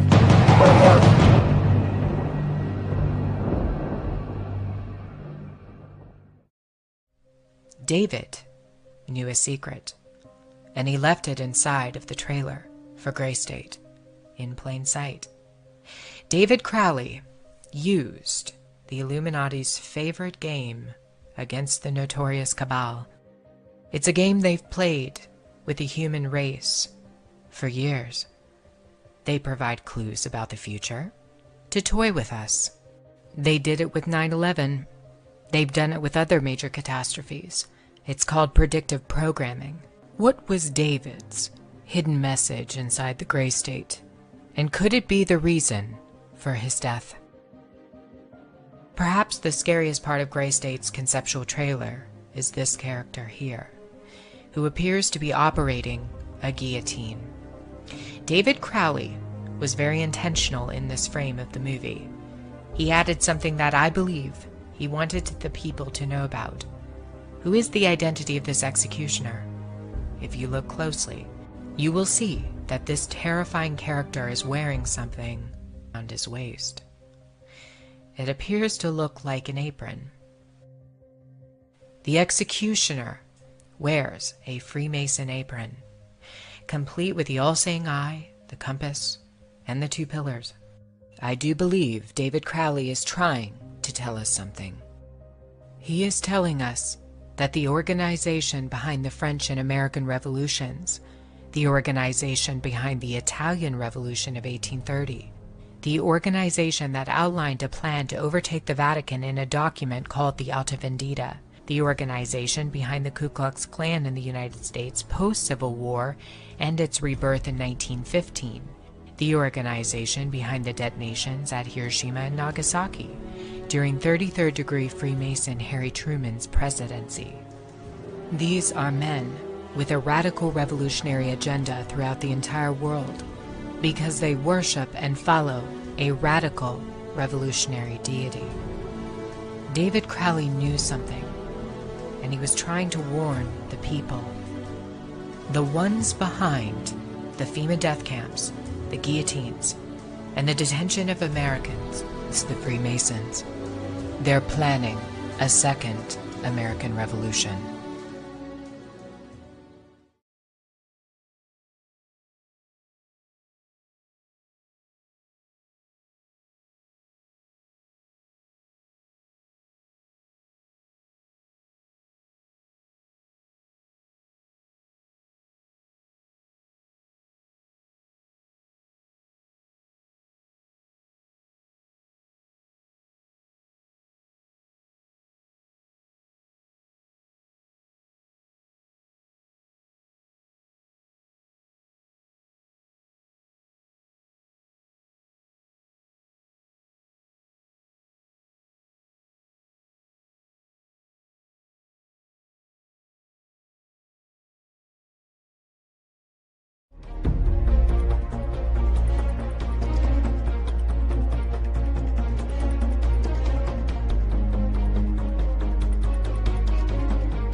Well, in the French case, they organised a huge exhibition in Paris on the evils of Freemasonry as a conspiracy.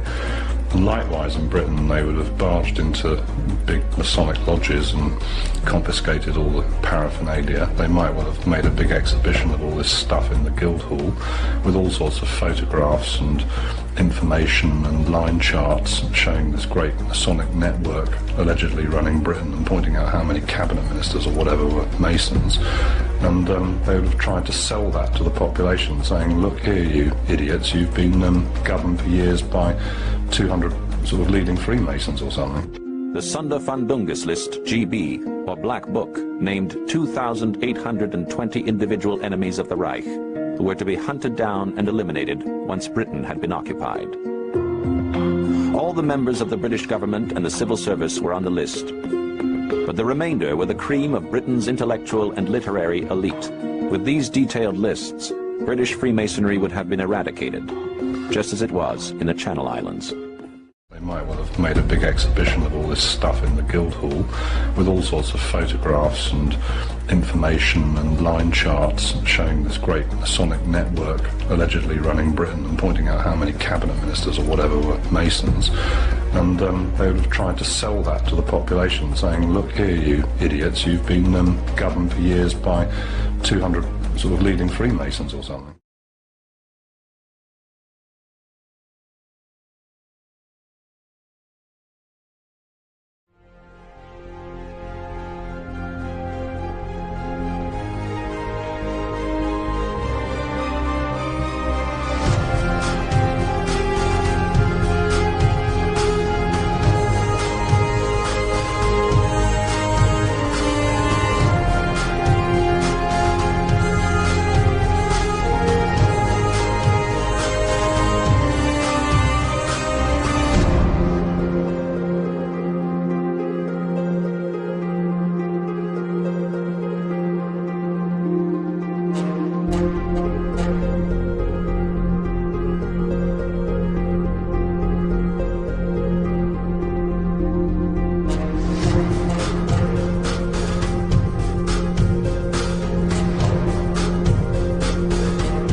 And if I told you today that there was a national leader who's the enemy of banksters, pornography, Freemasonry, Bolshevism, world government, and Zionism, you'd probably think that probably sounds like a pretty good guy.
After repeated warnings that went unheeded, Hitler decided to put a stop to the killing of his people and take back what had been stolen from them. On September 1st, 1939, the German army attacked Poland. On the first day of the invasion of Poland, Hitler said, "Since 5:45 this morning, we are shooting back. From now on, we shall retaliate by giving bomb for bomb. Whoever shall fight us with poison shall be fought with poison." During the same speech, Hitler announced the non-aggression pact with the Soviet Union. He says, "Therefore, we have decided to sign a treaty with Russia, which will exclude for the future every use of force." Just as Hitler surmised, on September 3rd, 1939, England and France declared war on Germany. Poland was crushed, and on September 19th, Hitler triumphantly entered Danzig, and in his speech, he justified the liberation of Poland. The fate of the Germans who lived in Poland was horrible.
In mid-September, the Russians occupied eastern Poland and the Baltic states, and communist troops attempted to conquer the Christian nation of Finland.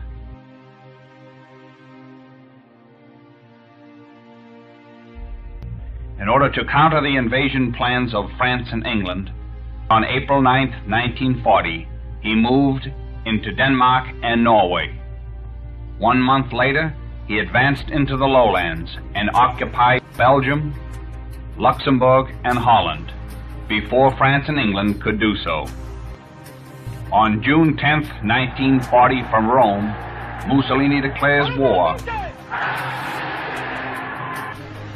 La dichiarazione di guerra è già stata con gli ambasciatori di Gran Bretagna e di Francia. 4 days later, the German High Command announces over the radio the complete breakdown of all French fronts between the Channel and the Maginot Line. At this moment, the victorious German troops are marching into the open city of Paris.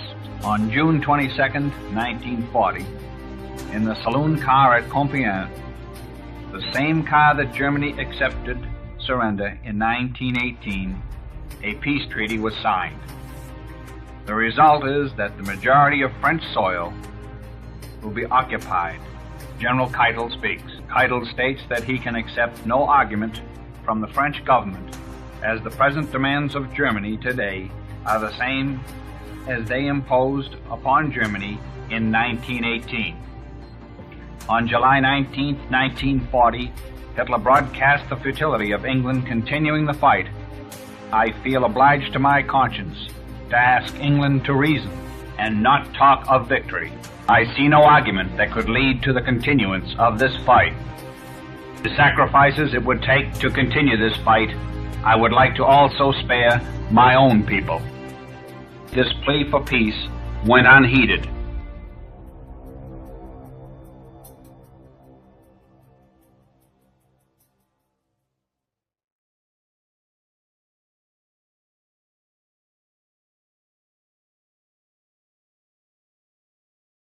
I want to talk about something that your listeners might not have heard before.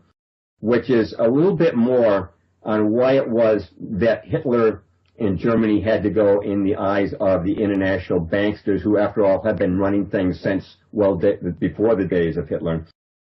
Arthur Laurie, who was a British chemist, professor, member of the Royal Society of Edinburgh, he said this in 1938, quote, "As long as Germany and Italy are under their present governments, they will not touch foreign loans. And Germany, by her method of internal economy and trading, has eliminated the international financier and those who make profits by playing with foreign exchanges. That is doubtless why the government is being forced by the city, meaning London, to start a trade war with Germany. If the economic methods devised by Germany are successful and spread to other nations, if Hitler succeeds in his policy of establishing permanent peace in Europe, the high financier will cease to be able to exist. It is therefore their main interest today to plunge the four powers into war in order to destroy Germany and Italy," unquote, Arthur Laurie, Royal Society, 1938.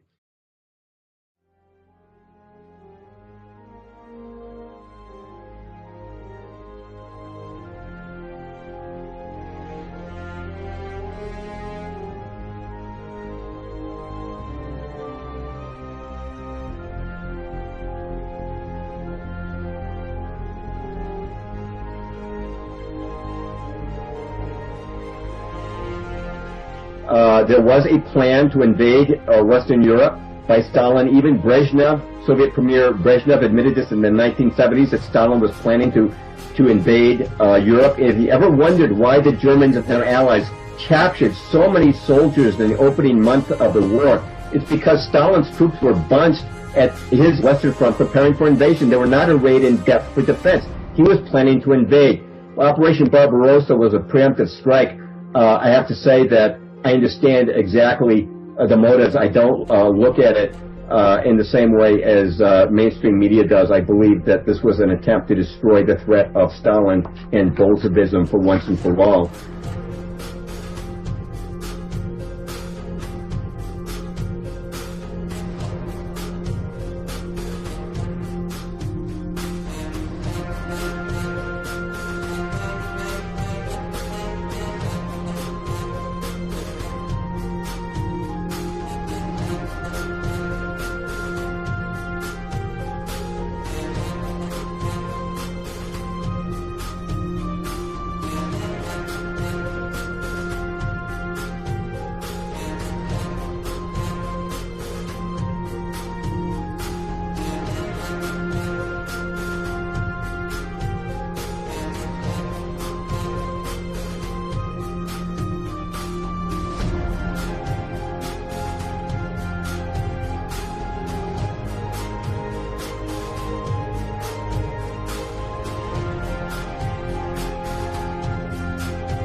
Today's theme is why Jesus is not a Jew.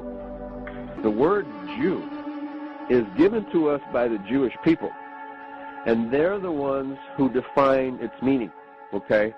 Now, part of the definition that they provide for us, and of course for the rest of the world, is that the word Jew derives from the word Judah, but that is not true. In the Old Testament, the word Jew appears, maybe a dozen times, and every time that word appears in the Old Testament, I'm talking about the King James Version, it's always translated from the word Judah. Now, the Judahites were a specific tribe out of the 12 tribes of Israel. And the only way you can be considered a Judahite, the father must be a Judahite in order for the offspring to be counted as Judahites, okay? Now, the Jews have a totally different reckoning. Their reckoning goes by the mother, which is proved by the state of Israeli, which has a law, which if you're Jewish, you must have a Jewish mother. So why does the Old Testament have a patriarchal reckoning and Jews have a matriarchal reckoning? Where does this matriarchal reckoning come from? Well, it comes from the Canaanites, folks, because the Canaanites have always had a matriarchal tradition, and which proves that the Jews aren't Judahites at all, but they're Canaanites and Edomites masquerading as Judah and Israel, okay? So getting back to the Old Testament, every time the word Jew appears in the Old Testament, it is translated from the word Judah. There is no reason to change any of these words into Jew. It should always be translated as Judah. And the reason why the Jews have inserted the word Jew in there, those dozen or more times, is to create a false equation between Judah and Jew. The word Jew simply should not appear in the Old Testament at all. Now, going to the New Testament, and the Greek word that's commonly translated as Jew is Judeos, and Judeos does not mean a racial Judahite. What it means is a citizen of the country of Judea. They have been trying to rewrite history by pretending to be the Judahites of the Old Testament and the Judeans of the New Testament. And so the Jews have performed the same trick here in the New Testament that they performed in the Old Testament by substituting the word Jew for Judean. It's actually our homeland, those of us in true Israel who have Judahite ancestors, and which is primarily the Germanic people, the Jutland Peninsula, etc., etc. These people were descended from the tribe of Judah.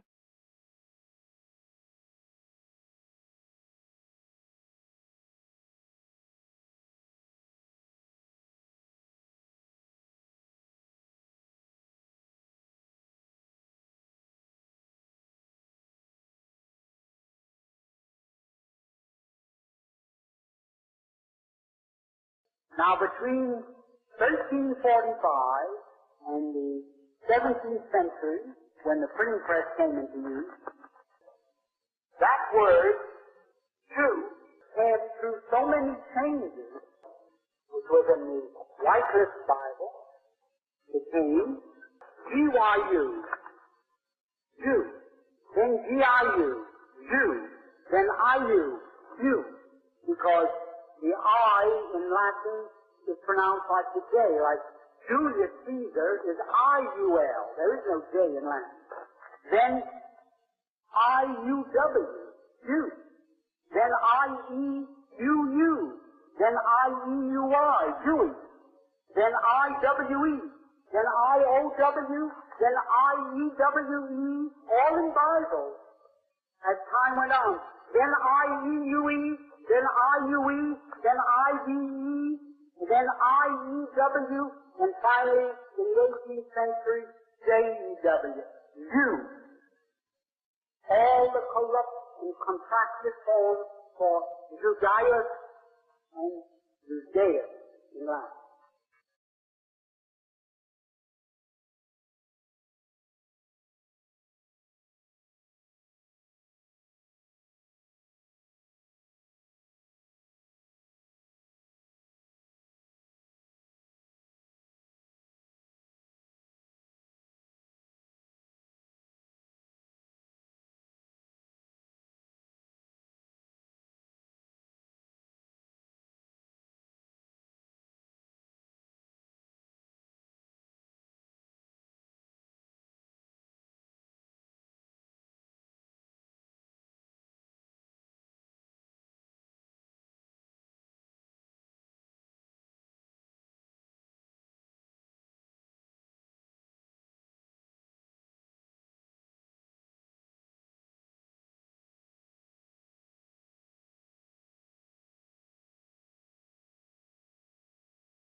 was absolutely necessary for the Jews and Germany to lock horns in a war to see which one was going to survive.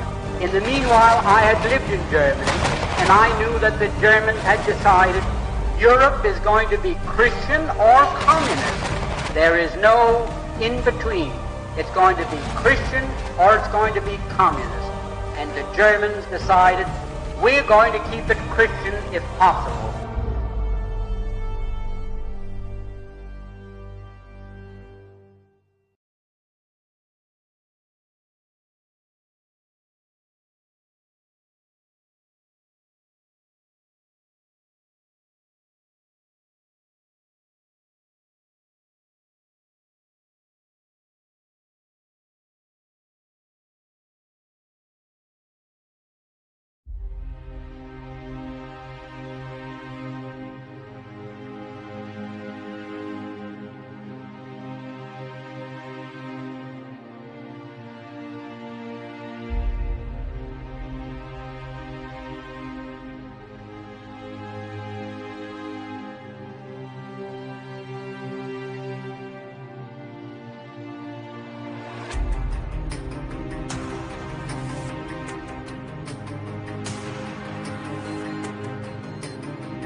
Hitler had achieved what nobody else in history had done. Not Napoleon, not Caesar. He had basically, Germany invaded Poland, 30 days, 28 days, the war was over. Germany invaded the next spring, Denmark, 1 day, Norway about 6 weeks. In April, it was over. Germany invaded the Netherlands, Luxembourg, Belgium, and France. Nobody could believe that would be possible. They had not been able to do it in World War I. They'd only gone 70 miles. This time they took the entire Western democracies, all that area, in 7 weeks. Took the Balkans, as you remember, in April of 1941 in Greece and Crete. And all of that period, Germany only lost 100,000 soldiers. The war was over. Switzerland, the Iberians in Portugal and Spain, my ancestors in Sweden were not only selling him iron ore, but doing it with free transit and credit. Any country that opposed him were pro-Nazi anyways.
Revolting as it is, it would be an interesting study in psychology to analyse the motives, other than fear and cowardice, that have prompted Jewish bankers to lend money to Germany as they are now doing.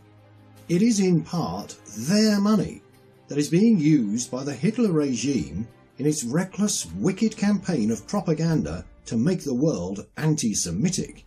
With that money, they have invaded Great Britain, the United States and other countries where they have established newspapers, subsidised agents and are otherwise spending untold millions in spreading their infamous creed. The suggestion that they use that money towards paying the honest debts they have repudiated is answered only by contemptuous sneers and silence. Meantime, the infamous campaign goes on unabated, with ever-increasing intensity, to the everlasting disgrace of the Jewish bankers who are helping to finance it, and of the weaklings who are doing nothing effective to check it.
Let me tell you a little bit about them. They are whistleblowers. They brought back 2 gigabytes of proof of the war crimes committed by Clinton and her NATO partners. They have proof that the Libyan war was indeed a false flag. They also know that Clinton and Obama have been supplying the terrorists in Libya with arms, money, and mercenaries since 2011. Joanne and James, welcome to Caravan to Midnight. Good to have you with us. The people in that country were happy. They didn't want a revolution. They didn't want to throw their government out. UN and NATO affected 60,000 bombing sorties from March of 2011 until end of October 2011. That's more bombing raids than World War II combined. They bombed water supplies, they bombed hospitals, they bombed hotels, they bombed schools. And this premise that Hillary Clinton said that they were bombing the hell out of Libya to protect the women and children was absolutely bald-faced lie. They were bombing, as Joanne said, every civilian target they could. Gaddafi had started the gold-backed currency for Africa, the African Bank, and it was a reality. All the Arab countries had signed up as members. Half of Africa had signed up as members. It was located in the Comore Islands. And a gold-backed currency with the continent of Africa to support it would have completely destroyed the toilet paper makers. They couldn't live with that. So the first week of this false revolution, the Zionist bankers, the Federal Reserve, Euroclear, etc., acknowledged the rebels as the legitimate Libyans and converted all the wealth of Libya to those guys. About $500 billion, that's $1 billion, in cash and cash equivalents in the Federal Reserve and in Euroclear disappeared. The cash in the banks in Libya disappeared. The gold disappeared. The UN and NATO, backed by or instructed by Obama and Clinton, used the wealth of Libya to blow up the country. One of the first effects was the no-fly zone, only to stop flights, because supposedly Gaddafi and his troops were attacking the innocent people. It wasn't ever true. U.S. pilots are the ones that established the no-fly zone. In 2.5 days, they said that the no-fly zone was 100% in effect, and the Libyans couldn't get a mosquito in the air. Yet the bombing continued. When the no-fly zone was established, the United States shipped in 20,000 shoulder-to-air rockets. A lot of Blackwater on the ground there. There was CIA there. All the reporters, there were about 7 were alternative media that were there reporting the truth. The rest of the media there, CNN, NBC, CBS, Sky News, all of them, they were all intelligence. They were all CIA. They attacked Tripoli when they brought their black helicopters in and mowed people down in the streets. 1,500 they killed in 1 hour, and 5,000 they wounded. We watched them do that because they couldn't break Tripoli. Then they brought in a big ship from Benghazi, and they brought in all their mercenaries in their little Toyota trucks with the big anti-aircraft weapons on the back. But when all this was going on, in that Rixos Hotel, they were being held hostage because the Libyan people were so angry at the lies of the media that had destroyed their country. They wanted to kill them all. So they were being held there. The 7 people that were reporting the truth had to stay together because the CNN lady went up to Terry Mason, and we know this because we know him very well, and he told us when he got out, and she told him, she said, if I catch you alone, I'm going to cut your heart out and eat it. They started the genocide the first week of this phony revolution. These pits were probably 30-foot wide, 50-foot long. The total count of those mass graves was about 128 in Libya. It was a real atrocity. Fomenting revolutions has been a long history for them to destabilize countries in the world, for the cabal, Zionists, whatever you want to call them. What they did to those young girls, there was no rape by any Libyan men ever. They were done by the mercenaries there or the radicals there, and what they did to those young girls is just beyond imaginable. Some people in Misrata came home and found their young children chopped up and put in their refrigerators when they opened their refrigerator. I mean, they just had, you can't imagine. I don't know who thinks of these horrible things. Like how young are we talking here?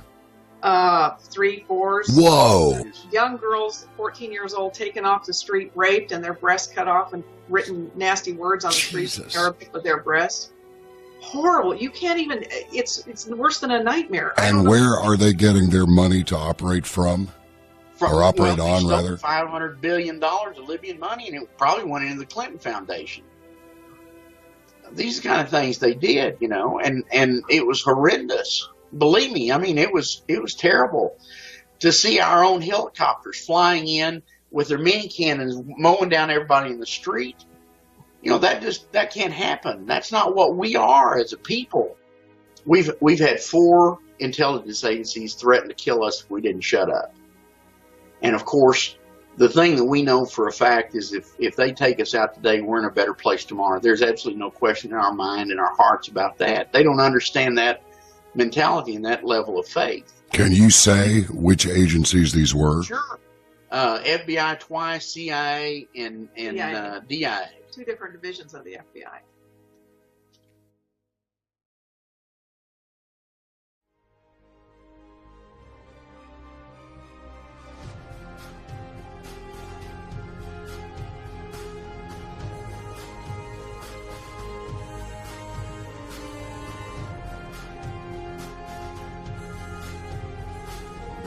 Disciples of the Watch, in the name of the one true God, who is cast out from heaven, but is alive in me, I now command you to seek out and destroy the Nazarene child, slay the Nazarene, and I shall reign forever.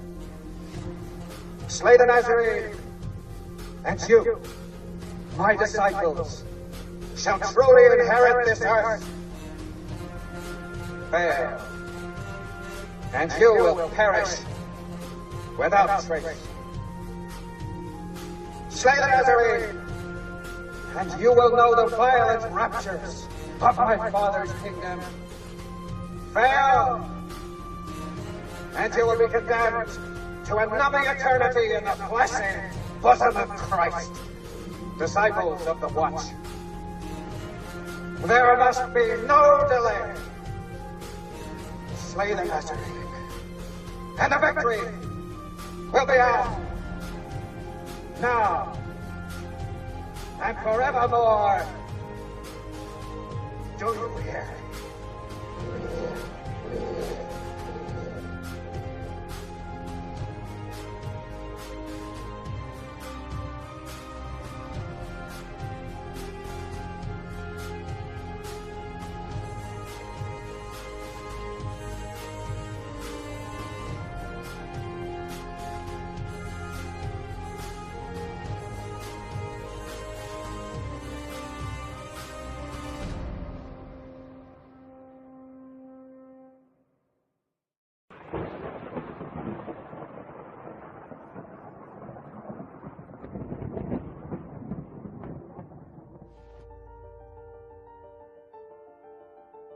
By the way, to my friend out there in Idaho, the ADL and Southern Poverty Law have seen fit not to really come out against Adolf Hitler, the greatest story ever told, because they're hoping that the people that they've got brainwashed aren't curious enough to go see it. That told me how much salient true fact was in that documentary. We'll keep you from it. No. Nothing happening here. Let's just move on. Man, it's horrific. Now, is there anything out there in the history books? You know, I mean, this is why the ADL and Southern Poverty Law and the other protectorate of the, you know, keeping people away from the anti-Semites won't talk about this, either Hellstorm or The Greatest Story Never Told, because it reveals so much fact. I mean, they don't want anybody near it. They're hoping that the generations that are still retaining this knowledge die out faster than they already are.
Germany claimed that high-degree Masons were willing members of the Jewish conspiracy, and that Freemasonry was one of the causes of Germany's defeat in World War I.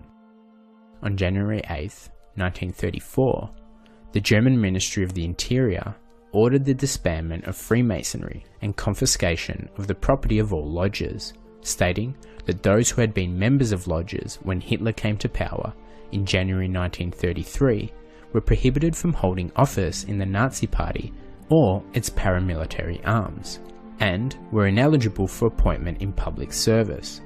Consistently considered an ideological foe of Nazism in their worldview, special sections of the security service and later the Reich Security Main Office were established to deal with Freemasonry.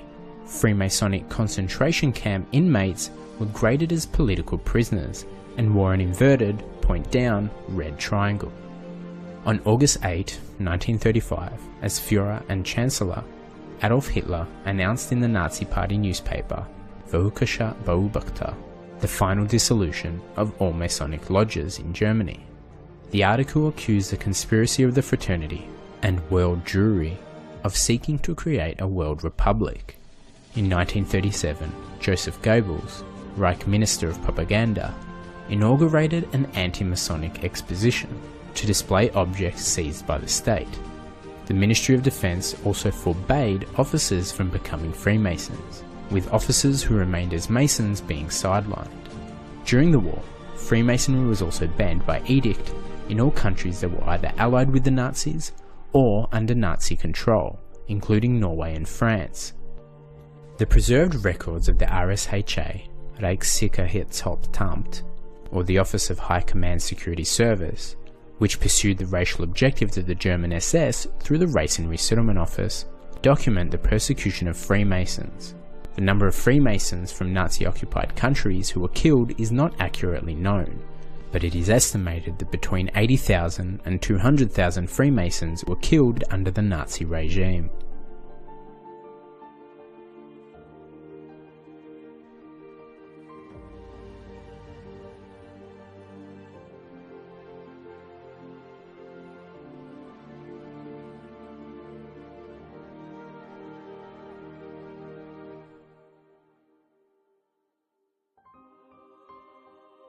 After the German National Socialists came to power in 1933, a strong relationship developed between themselves and the Iranian Shah.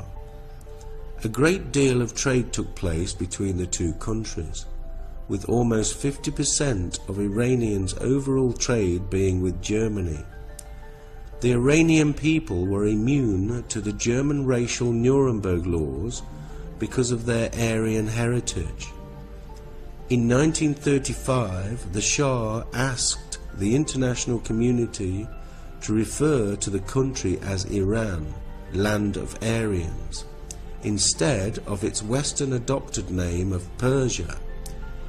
In 1939, Germany gave the Iranians a library of over 7,500 books relating to German science and the close relationship between the two Aryan cultures. Because of these close ties and volume of trade taking place between Iran and Germany, the Allies invaded on the 25th of August 1941 in a joint Anglo-Soviet attack on Iran. 3 weeks later, the Shah and any pro-German government officials were asked to resign. The Shah's son replaced him as head of state.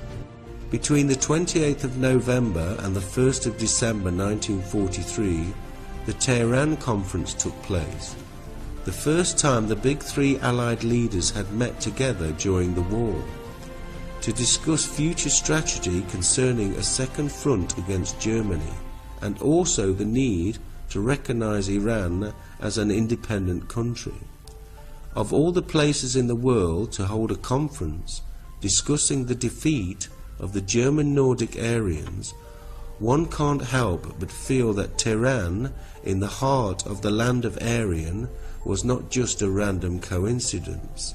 And as Europe and Western sovereign nations undergo the controlled demolition of its individual sovereign nations, One can't help but speculate as to who will next be eliminated from the history books.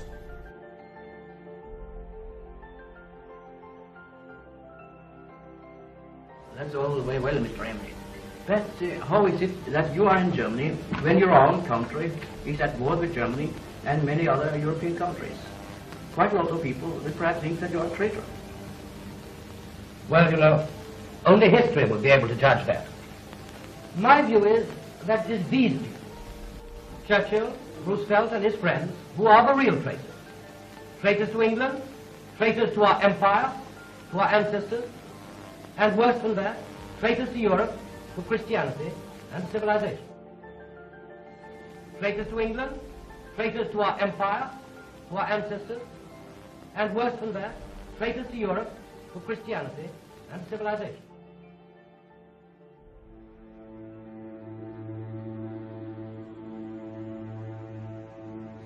Eyes shine bright with unspilled tears, thinking about all those wasted years when everything worth living for is gone. And brother, I find it hard to keep fighting on. Falling down towards the abyss,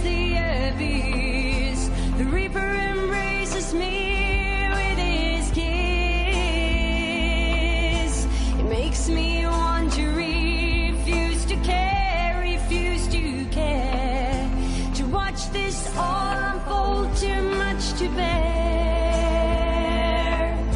If this is the way it ends, if this is the way my race ends, if this is the way it ends, I can't bear to witness. If this is the way it ends, if this is the way my race ends, if this is the way it ends, I can't bear to witness.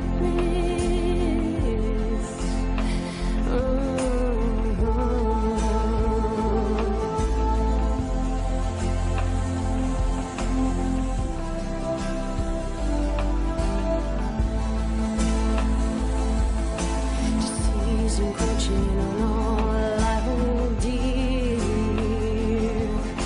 but somehow I gotta get my soul out of here. Heart of agony, fame burning hole. I'm finding it hard to try to cope. And the coast lies on the world with a conquering poise, a wasteland of the meaningless noise. We don't stand a chance with a dormant pride, The heroes of a race have already died. If this is the way it ends, if this is the way my race ends, if this is the way it ends, I can't bear to witness. If this is the way it ends, if this is the way my race ends, if this is the way it ends, oh, I can't bear to witness.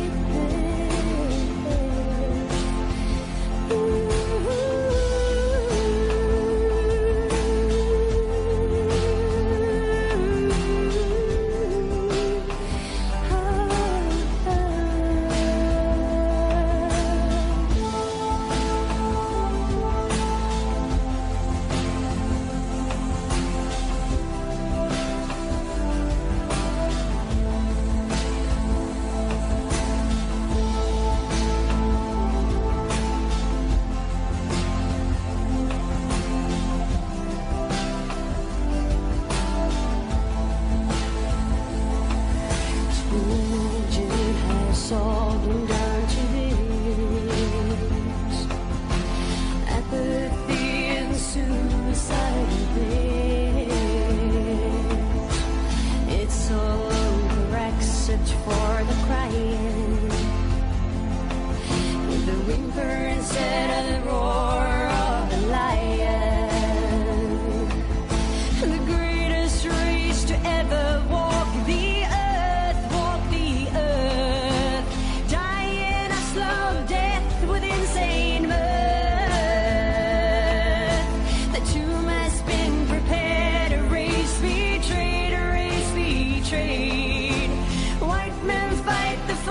towards the grave.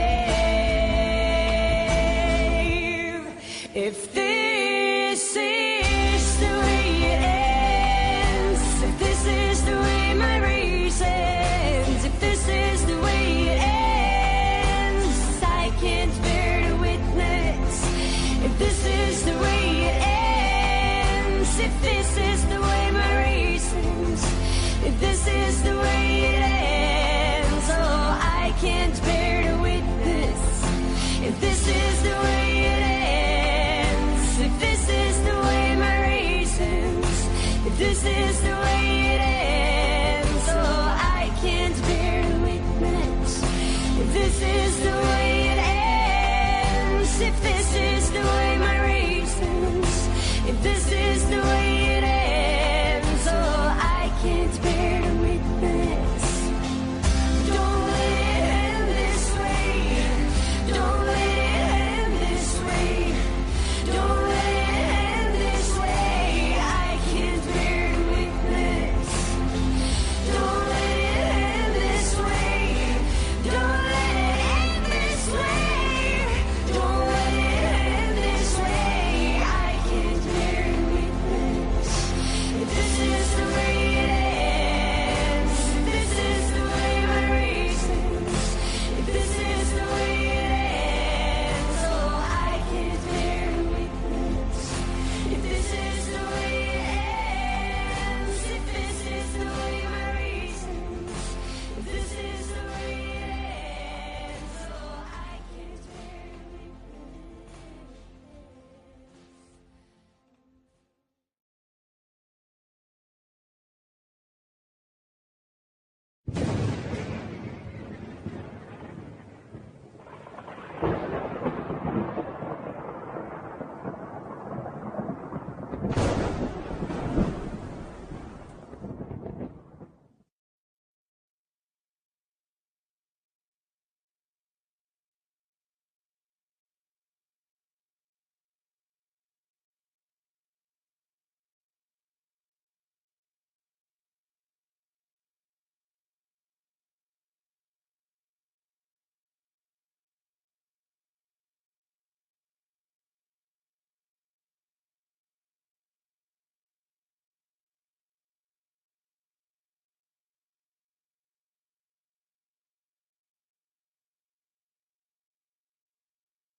What I do know is that he sent a request to Father Gruner, when Father Gruner was still alive, to learn all about Fatima. And so Father Gruner, I think himself, came to Rome and met with a delegate of Putin and laid it all out. And the delegate will have taken it all in, recorded it most likely, and back he went to Moscow, and he will have most likely laid it all out in front of Putin. So Putin is most likely completely informed on Fatima.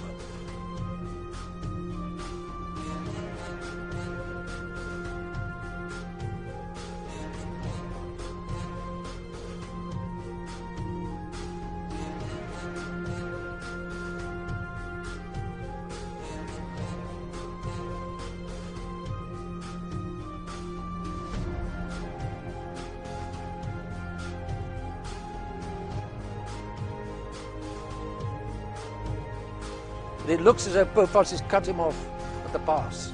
That again is very likely. The Masonic churchmen in Rome, under the grip of Freemasonry, under the grip of the same people, the Freemasons are, many of the high-up churchmen in Rome are Freemasons, and they probably have a better grip on Fatima than many good, quote-unquote, good Catholics.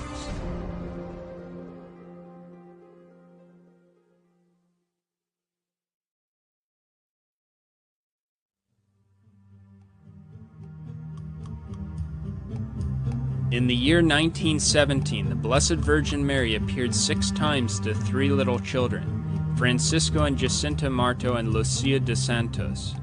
Our Lady told the children that on October 13, 1917, she would perform a miracle that everyone will have to believe.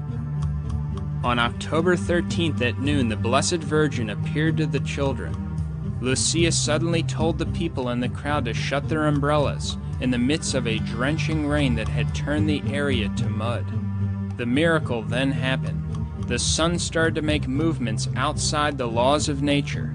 The sun appeared to change colors and danced in the sky. It spun rapidly like a gigantic fire wheel.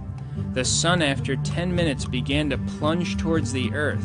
Thousands of people in the crowd of 70,000 that had gathered to witness the promised miracle began to cry and fell on the ground thinking the end of the world had come. Right before the sun was about to hit the earth, it reversed direction and went back to its normal position in the sky. Many of the sick were instantly cured. The miracle stunned the gathered multitude, converting hardened unbelievers, including atheists and Freemasons. On October 15, 1917, 2 days later, the Masonic and anti-Catholic daily newspaper O Seculo declared about the Fatima miracle, quote, "How the sun danced in broad daylight at Fatima, the apparitions of the Virgin, the sign of heaven. Thousands declared a miracle," end quote. The newspaper headline was a confirmation by a public and anti-Catholic source that Our Lady of Fatima's apparitions and the miracle of the sun were indeed the sign and event predicted in Apocalypse 12, verse 1. So the first part of the secret of Fatima was a vision of hell. The second part of the secret was a prediction of World War II if men did not cease offending God. To prevent World War II and the other punishments predicted in the second part of the secret, the Blessed Virgin Mary appeared and gave a message to Lucia on June 13, 1929. Lucia was now a religious sister at a convent in Tui, Spain. The Blessed Virgin told Sister Lucia that the moment has come in which God asked the Holy Father, in union with all the bishops throughout the world, to consecrate Russia to her Immaculate Heart, promising by this means it shall be saved. Pope Pius XI never consecrated Russia, and on January 25, 1938, the skies of Europe at night were illuminated by an unknown light as predicted by Our Lady. People in Switzerland at 11 p.m. at night could read their newspapers outdoors. Sister Lucia confirmed that this strange light was the sign given by God that he was about to punish the whole world. World War II began shortly after this great light was seen, and the second part of the secret was fulfilled. Sister Lucia made Bishop de Silva promise that, quote, the third secret would be open and read to the world upon her death or in 1960, whatever would happen first, end quote. The Holy Office at the Vatican demanded the text of the third secret in 1957. On April 16, 1957, the third secret arrived in Rome. The evidence seems to indicate that Pope Pius XII was going to wait until 1960 to read the third secret, but ended up dying on October 9, 1958. So the whole world waited in 1960 for the Vatican to release the third secret, and on February 8, 1960, the Vatican announced in a press release that the third secret would not be revealed. Some might ask the question that even if the Vatican said they wouldn't be revealing the third secret to the public in 1960, why didn't Sister Lucia herself tell the whole world what the third secret really was? As we have seen in its note of July 2, 1959, the Chancery of Coimbra declared authoritatively that, quote, Sister Lucia has nothing more to say on Fatima, end quote.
you have taken a vow of silence or secrecy.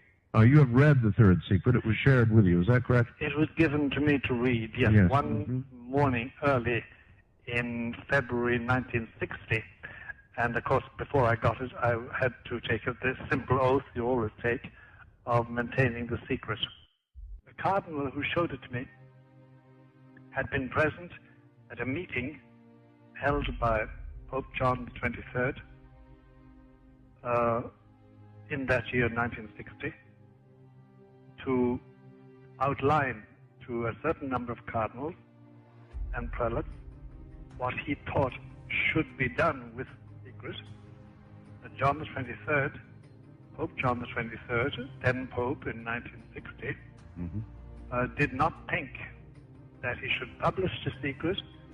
2 years later, opening the Vatican Council, he echoed very succinctly and almost contemptuously in the middle of his speech on October 11, 1962, in St. Peter's, to the assembled bishops who had come for the Vatican Council, he derided contemptuously the people he called prophets of doom. And there was no doubt in any of our minds he was talking about the three prophets of Fatima. I really want to thank the person that transcribed this for me. The following is a transcription of what is possibly the third secret of Fatima. You decide for yourself. Here we go. A great plague will befall mankind. Nowhere in the world will there be order. Satan will have his power. The powerful who command the people and who will incite them to produce enormous quantities of arms. God will punish man more thoroughly than with the flood. There will come the time of all times and the end of all ends. One great war will erupt in the second half of the 20th century. Fire and smoke will fall from the sky. The oceans will change into steam, and the steam will rise and overflow everything. The waters of the ocean will become mist. Millions and millions of people will die from hour to hour. Whoever remains alive will envy the dead. Everywhere one turns, there is going to be anguish and misery, ruins in every country.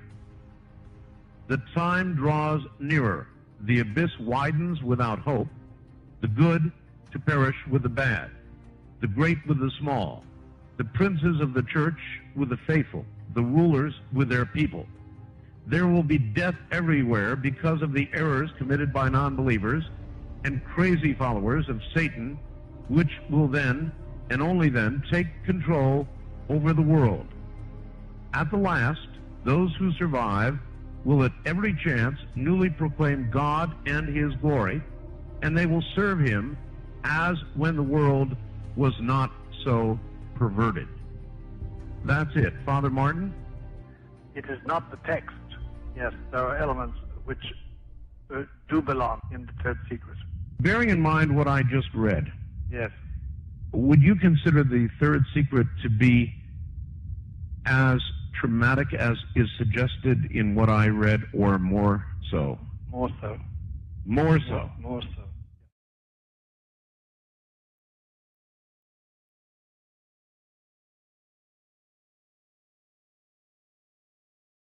The meeting took place, and I learned through the diplomatic channels that I have in Rome that there was a discussion. But in the course of the official discussion, Mr. Putin asked about the consecration of Russia. And Father Bergoglio, as he likes to be called, Francis, replied to Mr. Putin, "We will not discuss Fatima." And through the diplomatic back channels, I learned that Mr. Putin understood this to be a snub. Beyond that, one of Mr. Putin's highest-ranking military intelligence officers was there with him in the Vatican with President Putin. And one of the cardinals there, described as one of Bergoglio's soldiers, who was Cardinal Ravasi, in very close, looking at us. They were in front of a statue of Our Lady of Fatima, and Cardinal Ravasi said, "We will destroy Fatima." So this is the mindset of the people who occupy the Vatican at the present time. It used to be said, we can't consecrate Russia because it will offend the communists. Well, the communists are not in power anymore. It is now Russians who are asking for the consecration of Russia, and the ones who are preventing it are the Masons in the Vatican, because this will be a blow to their ecumenism. The ecumenical unity, which was foretold by Pope St. Pius X as the great danger of the one world religion. So as the Vatican, occupied by Freemasons, as the late Monsignor Marini said, we are under Masonic occupation. Now it is ecclesiastical Freemasonry that objects to the consecration of Russia, because that interferes with their plans. It has nothing to do with offending the Russians, because now the top man in Russia, perhaps the only Christian leader in the world left, is interested in having Russia consecrated, and it is the man who calls himself Bishop of Rome, Francis Bergoglio, who says, "We will not discuss Fatima."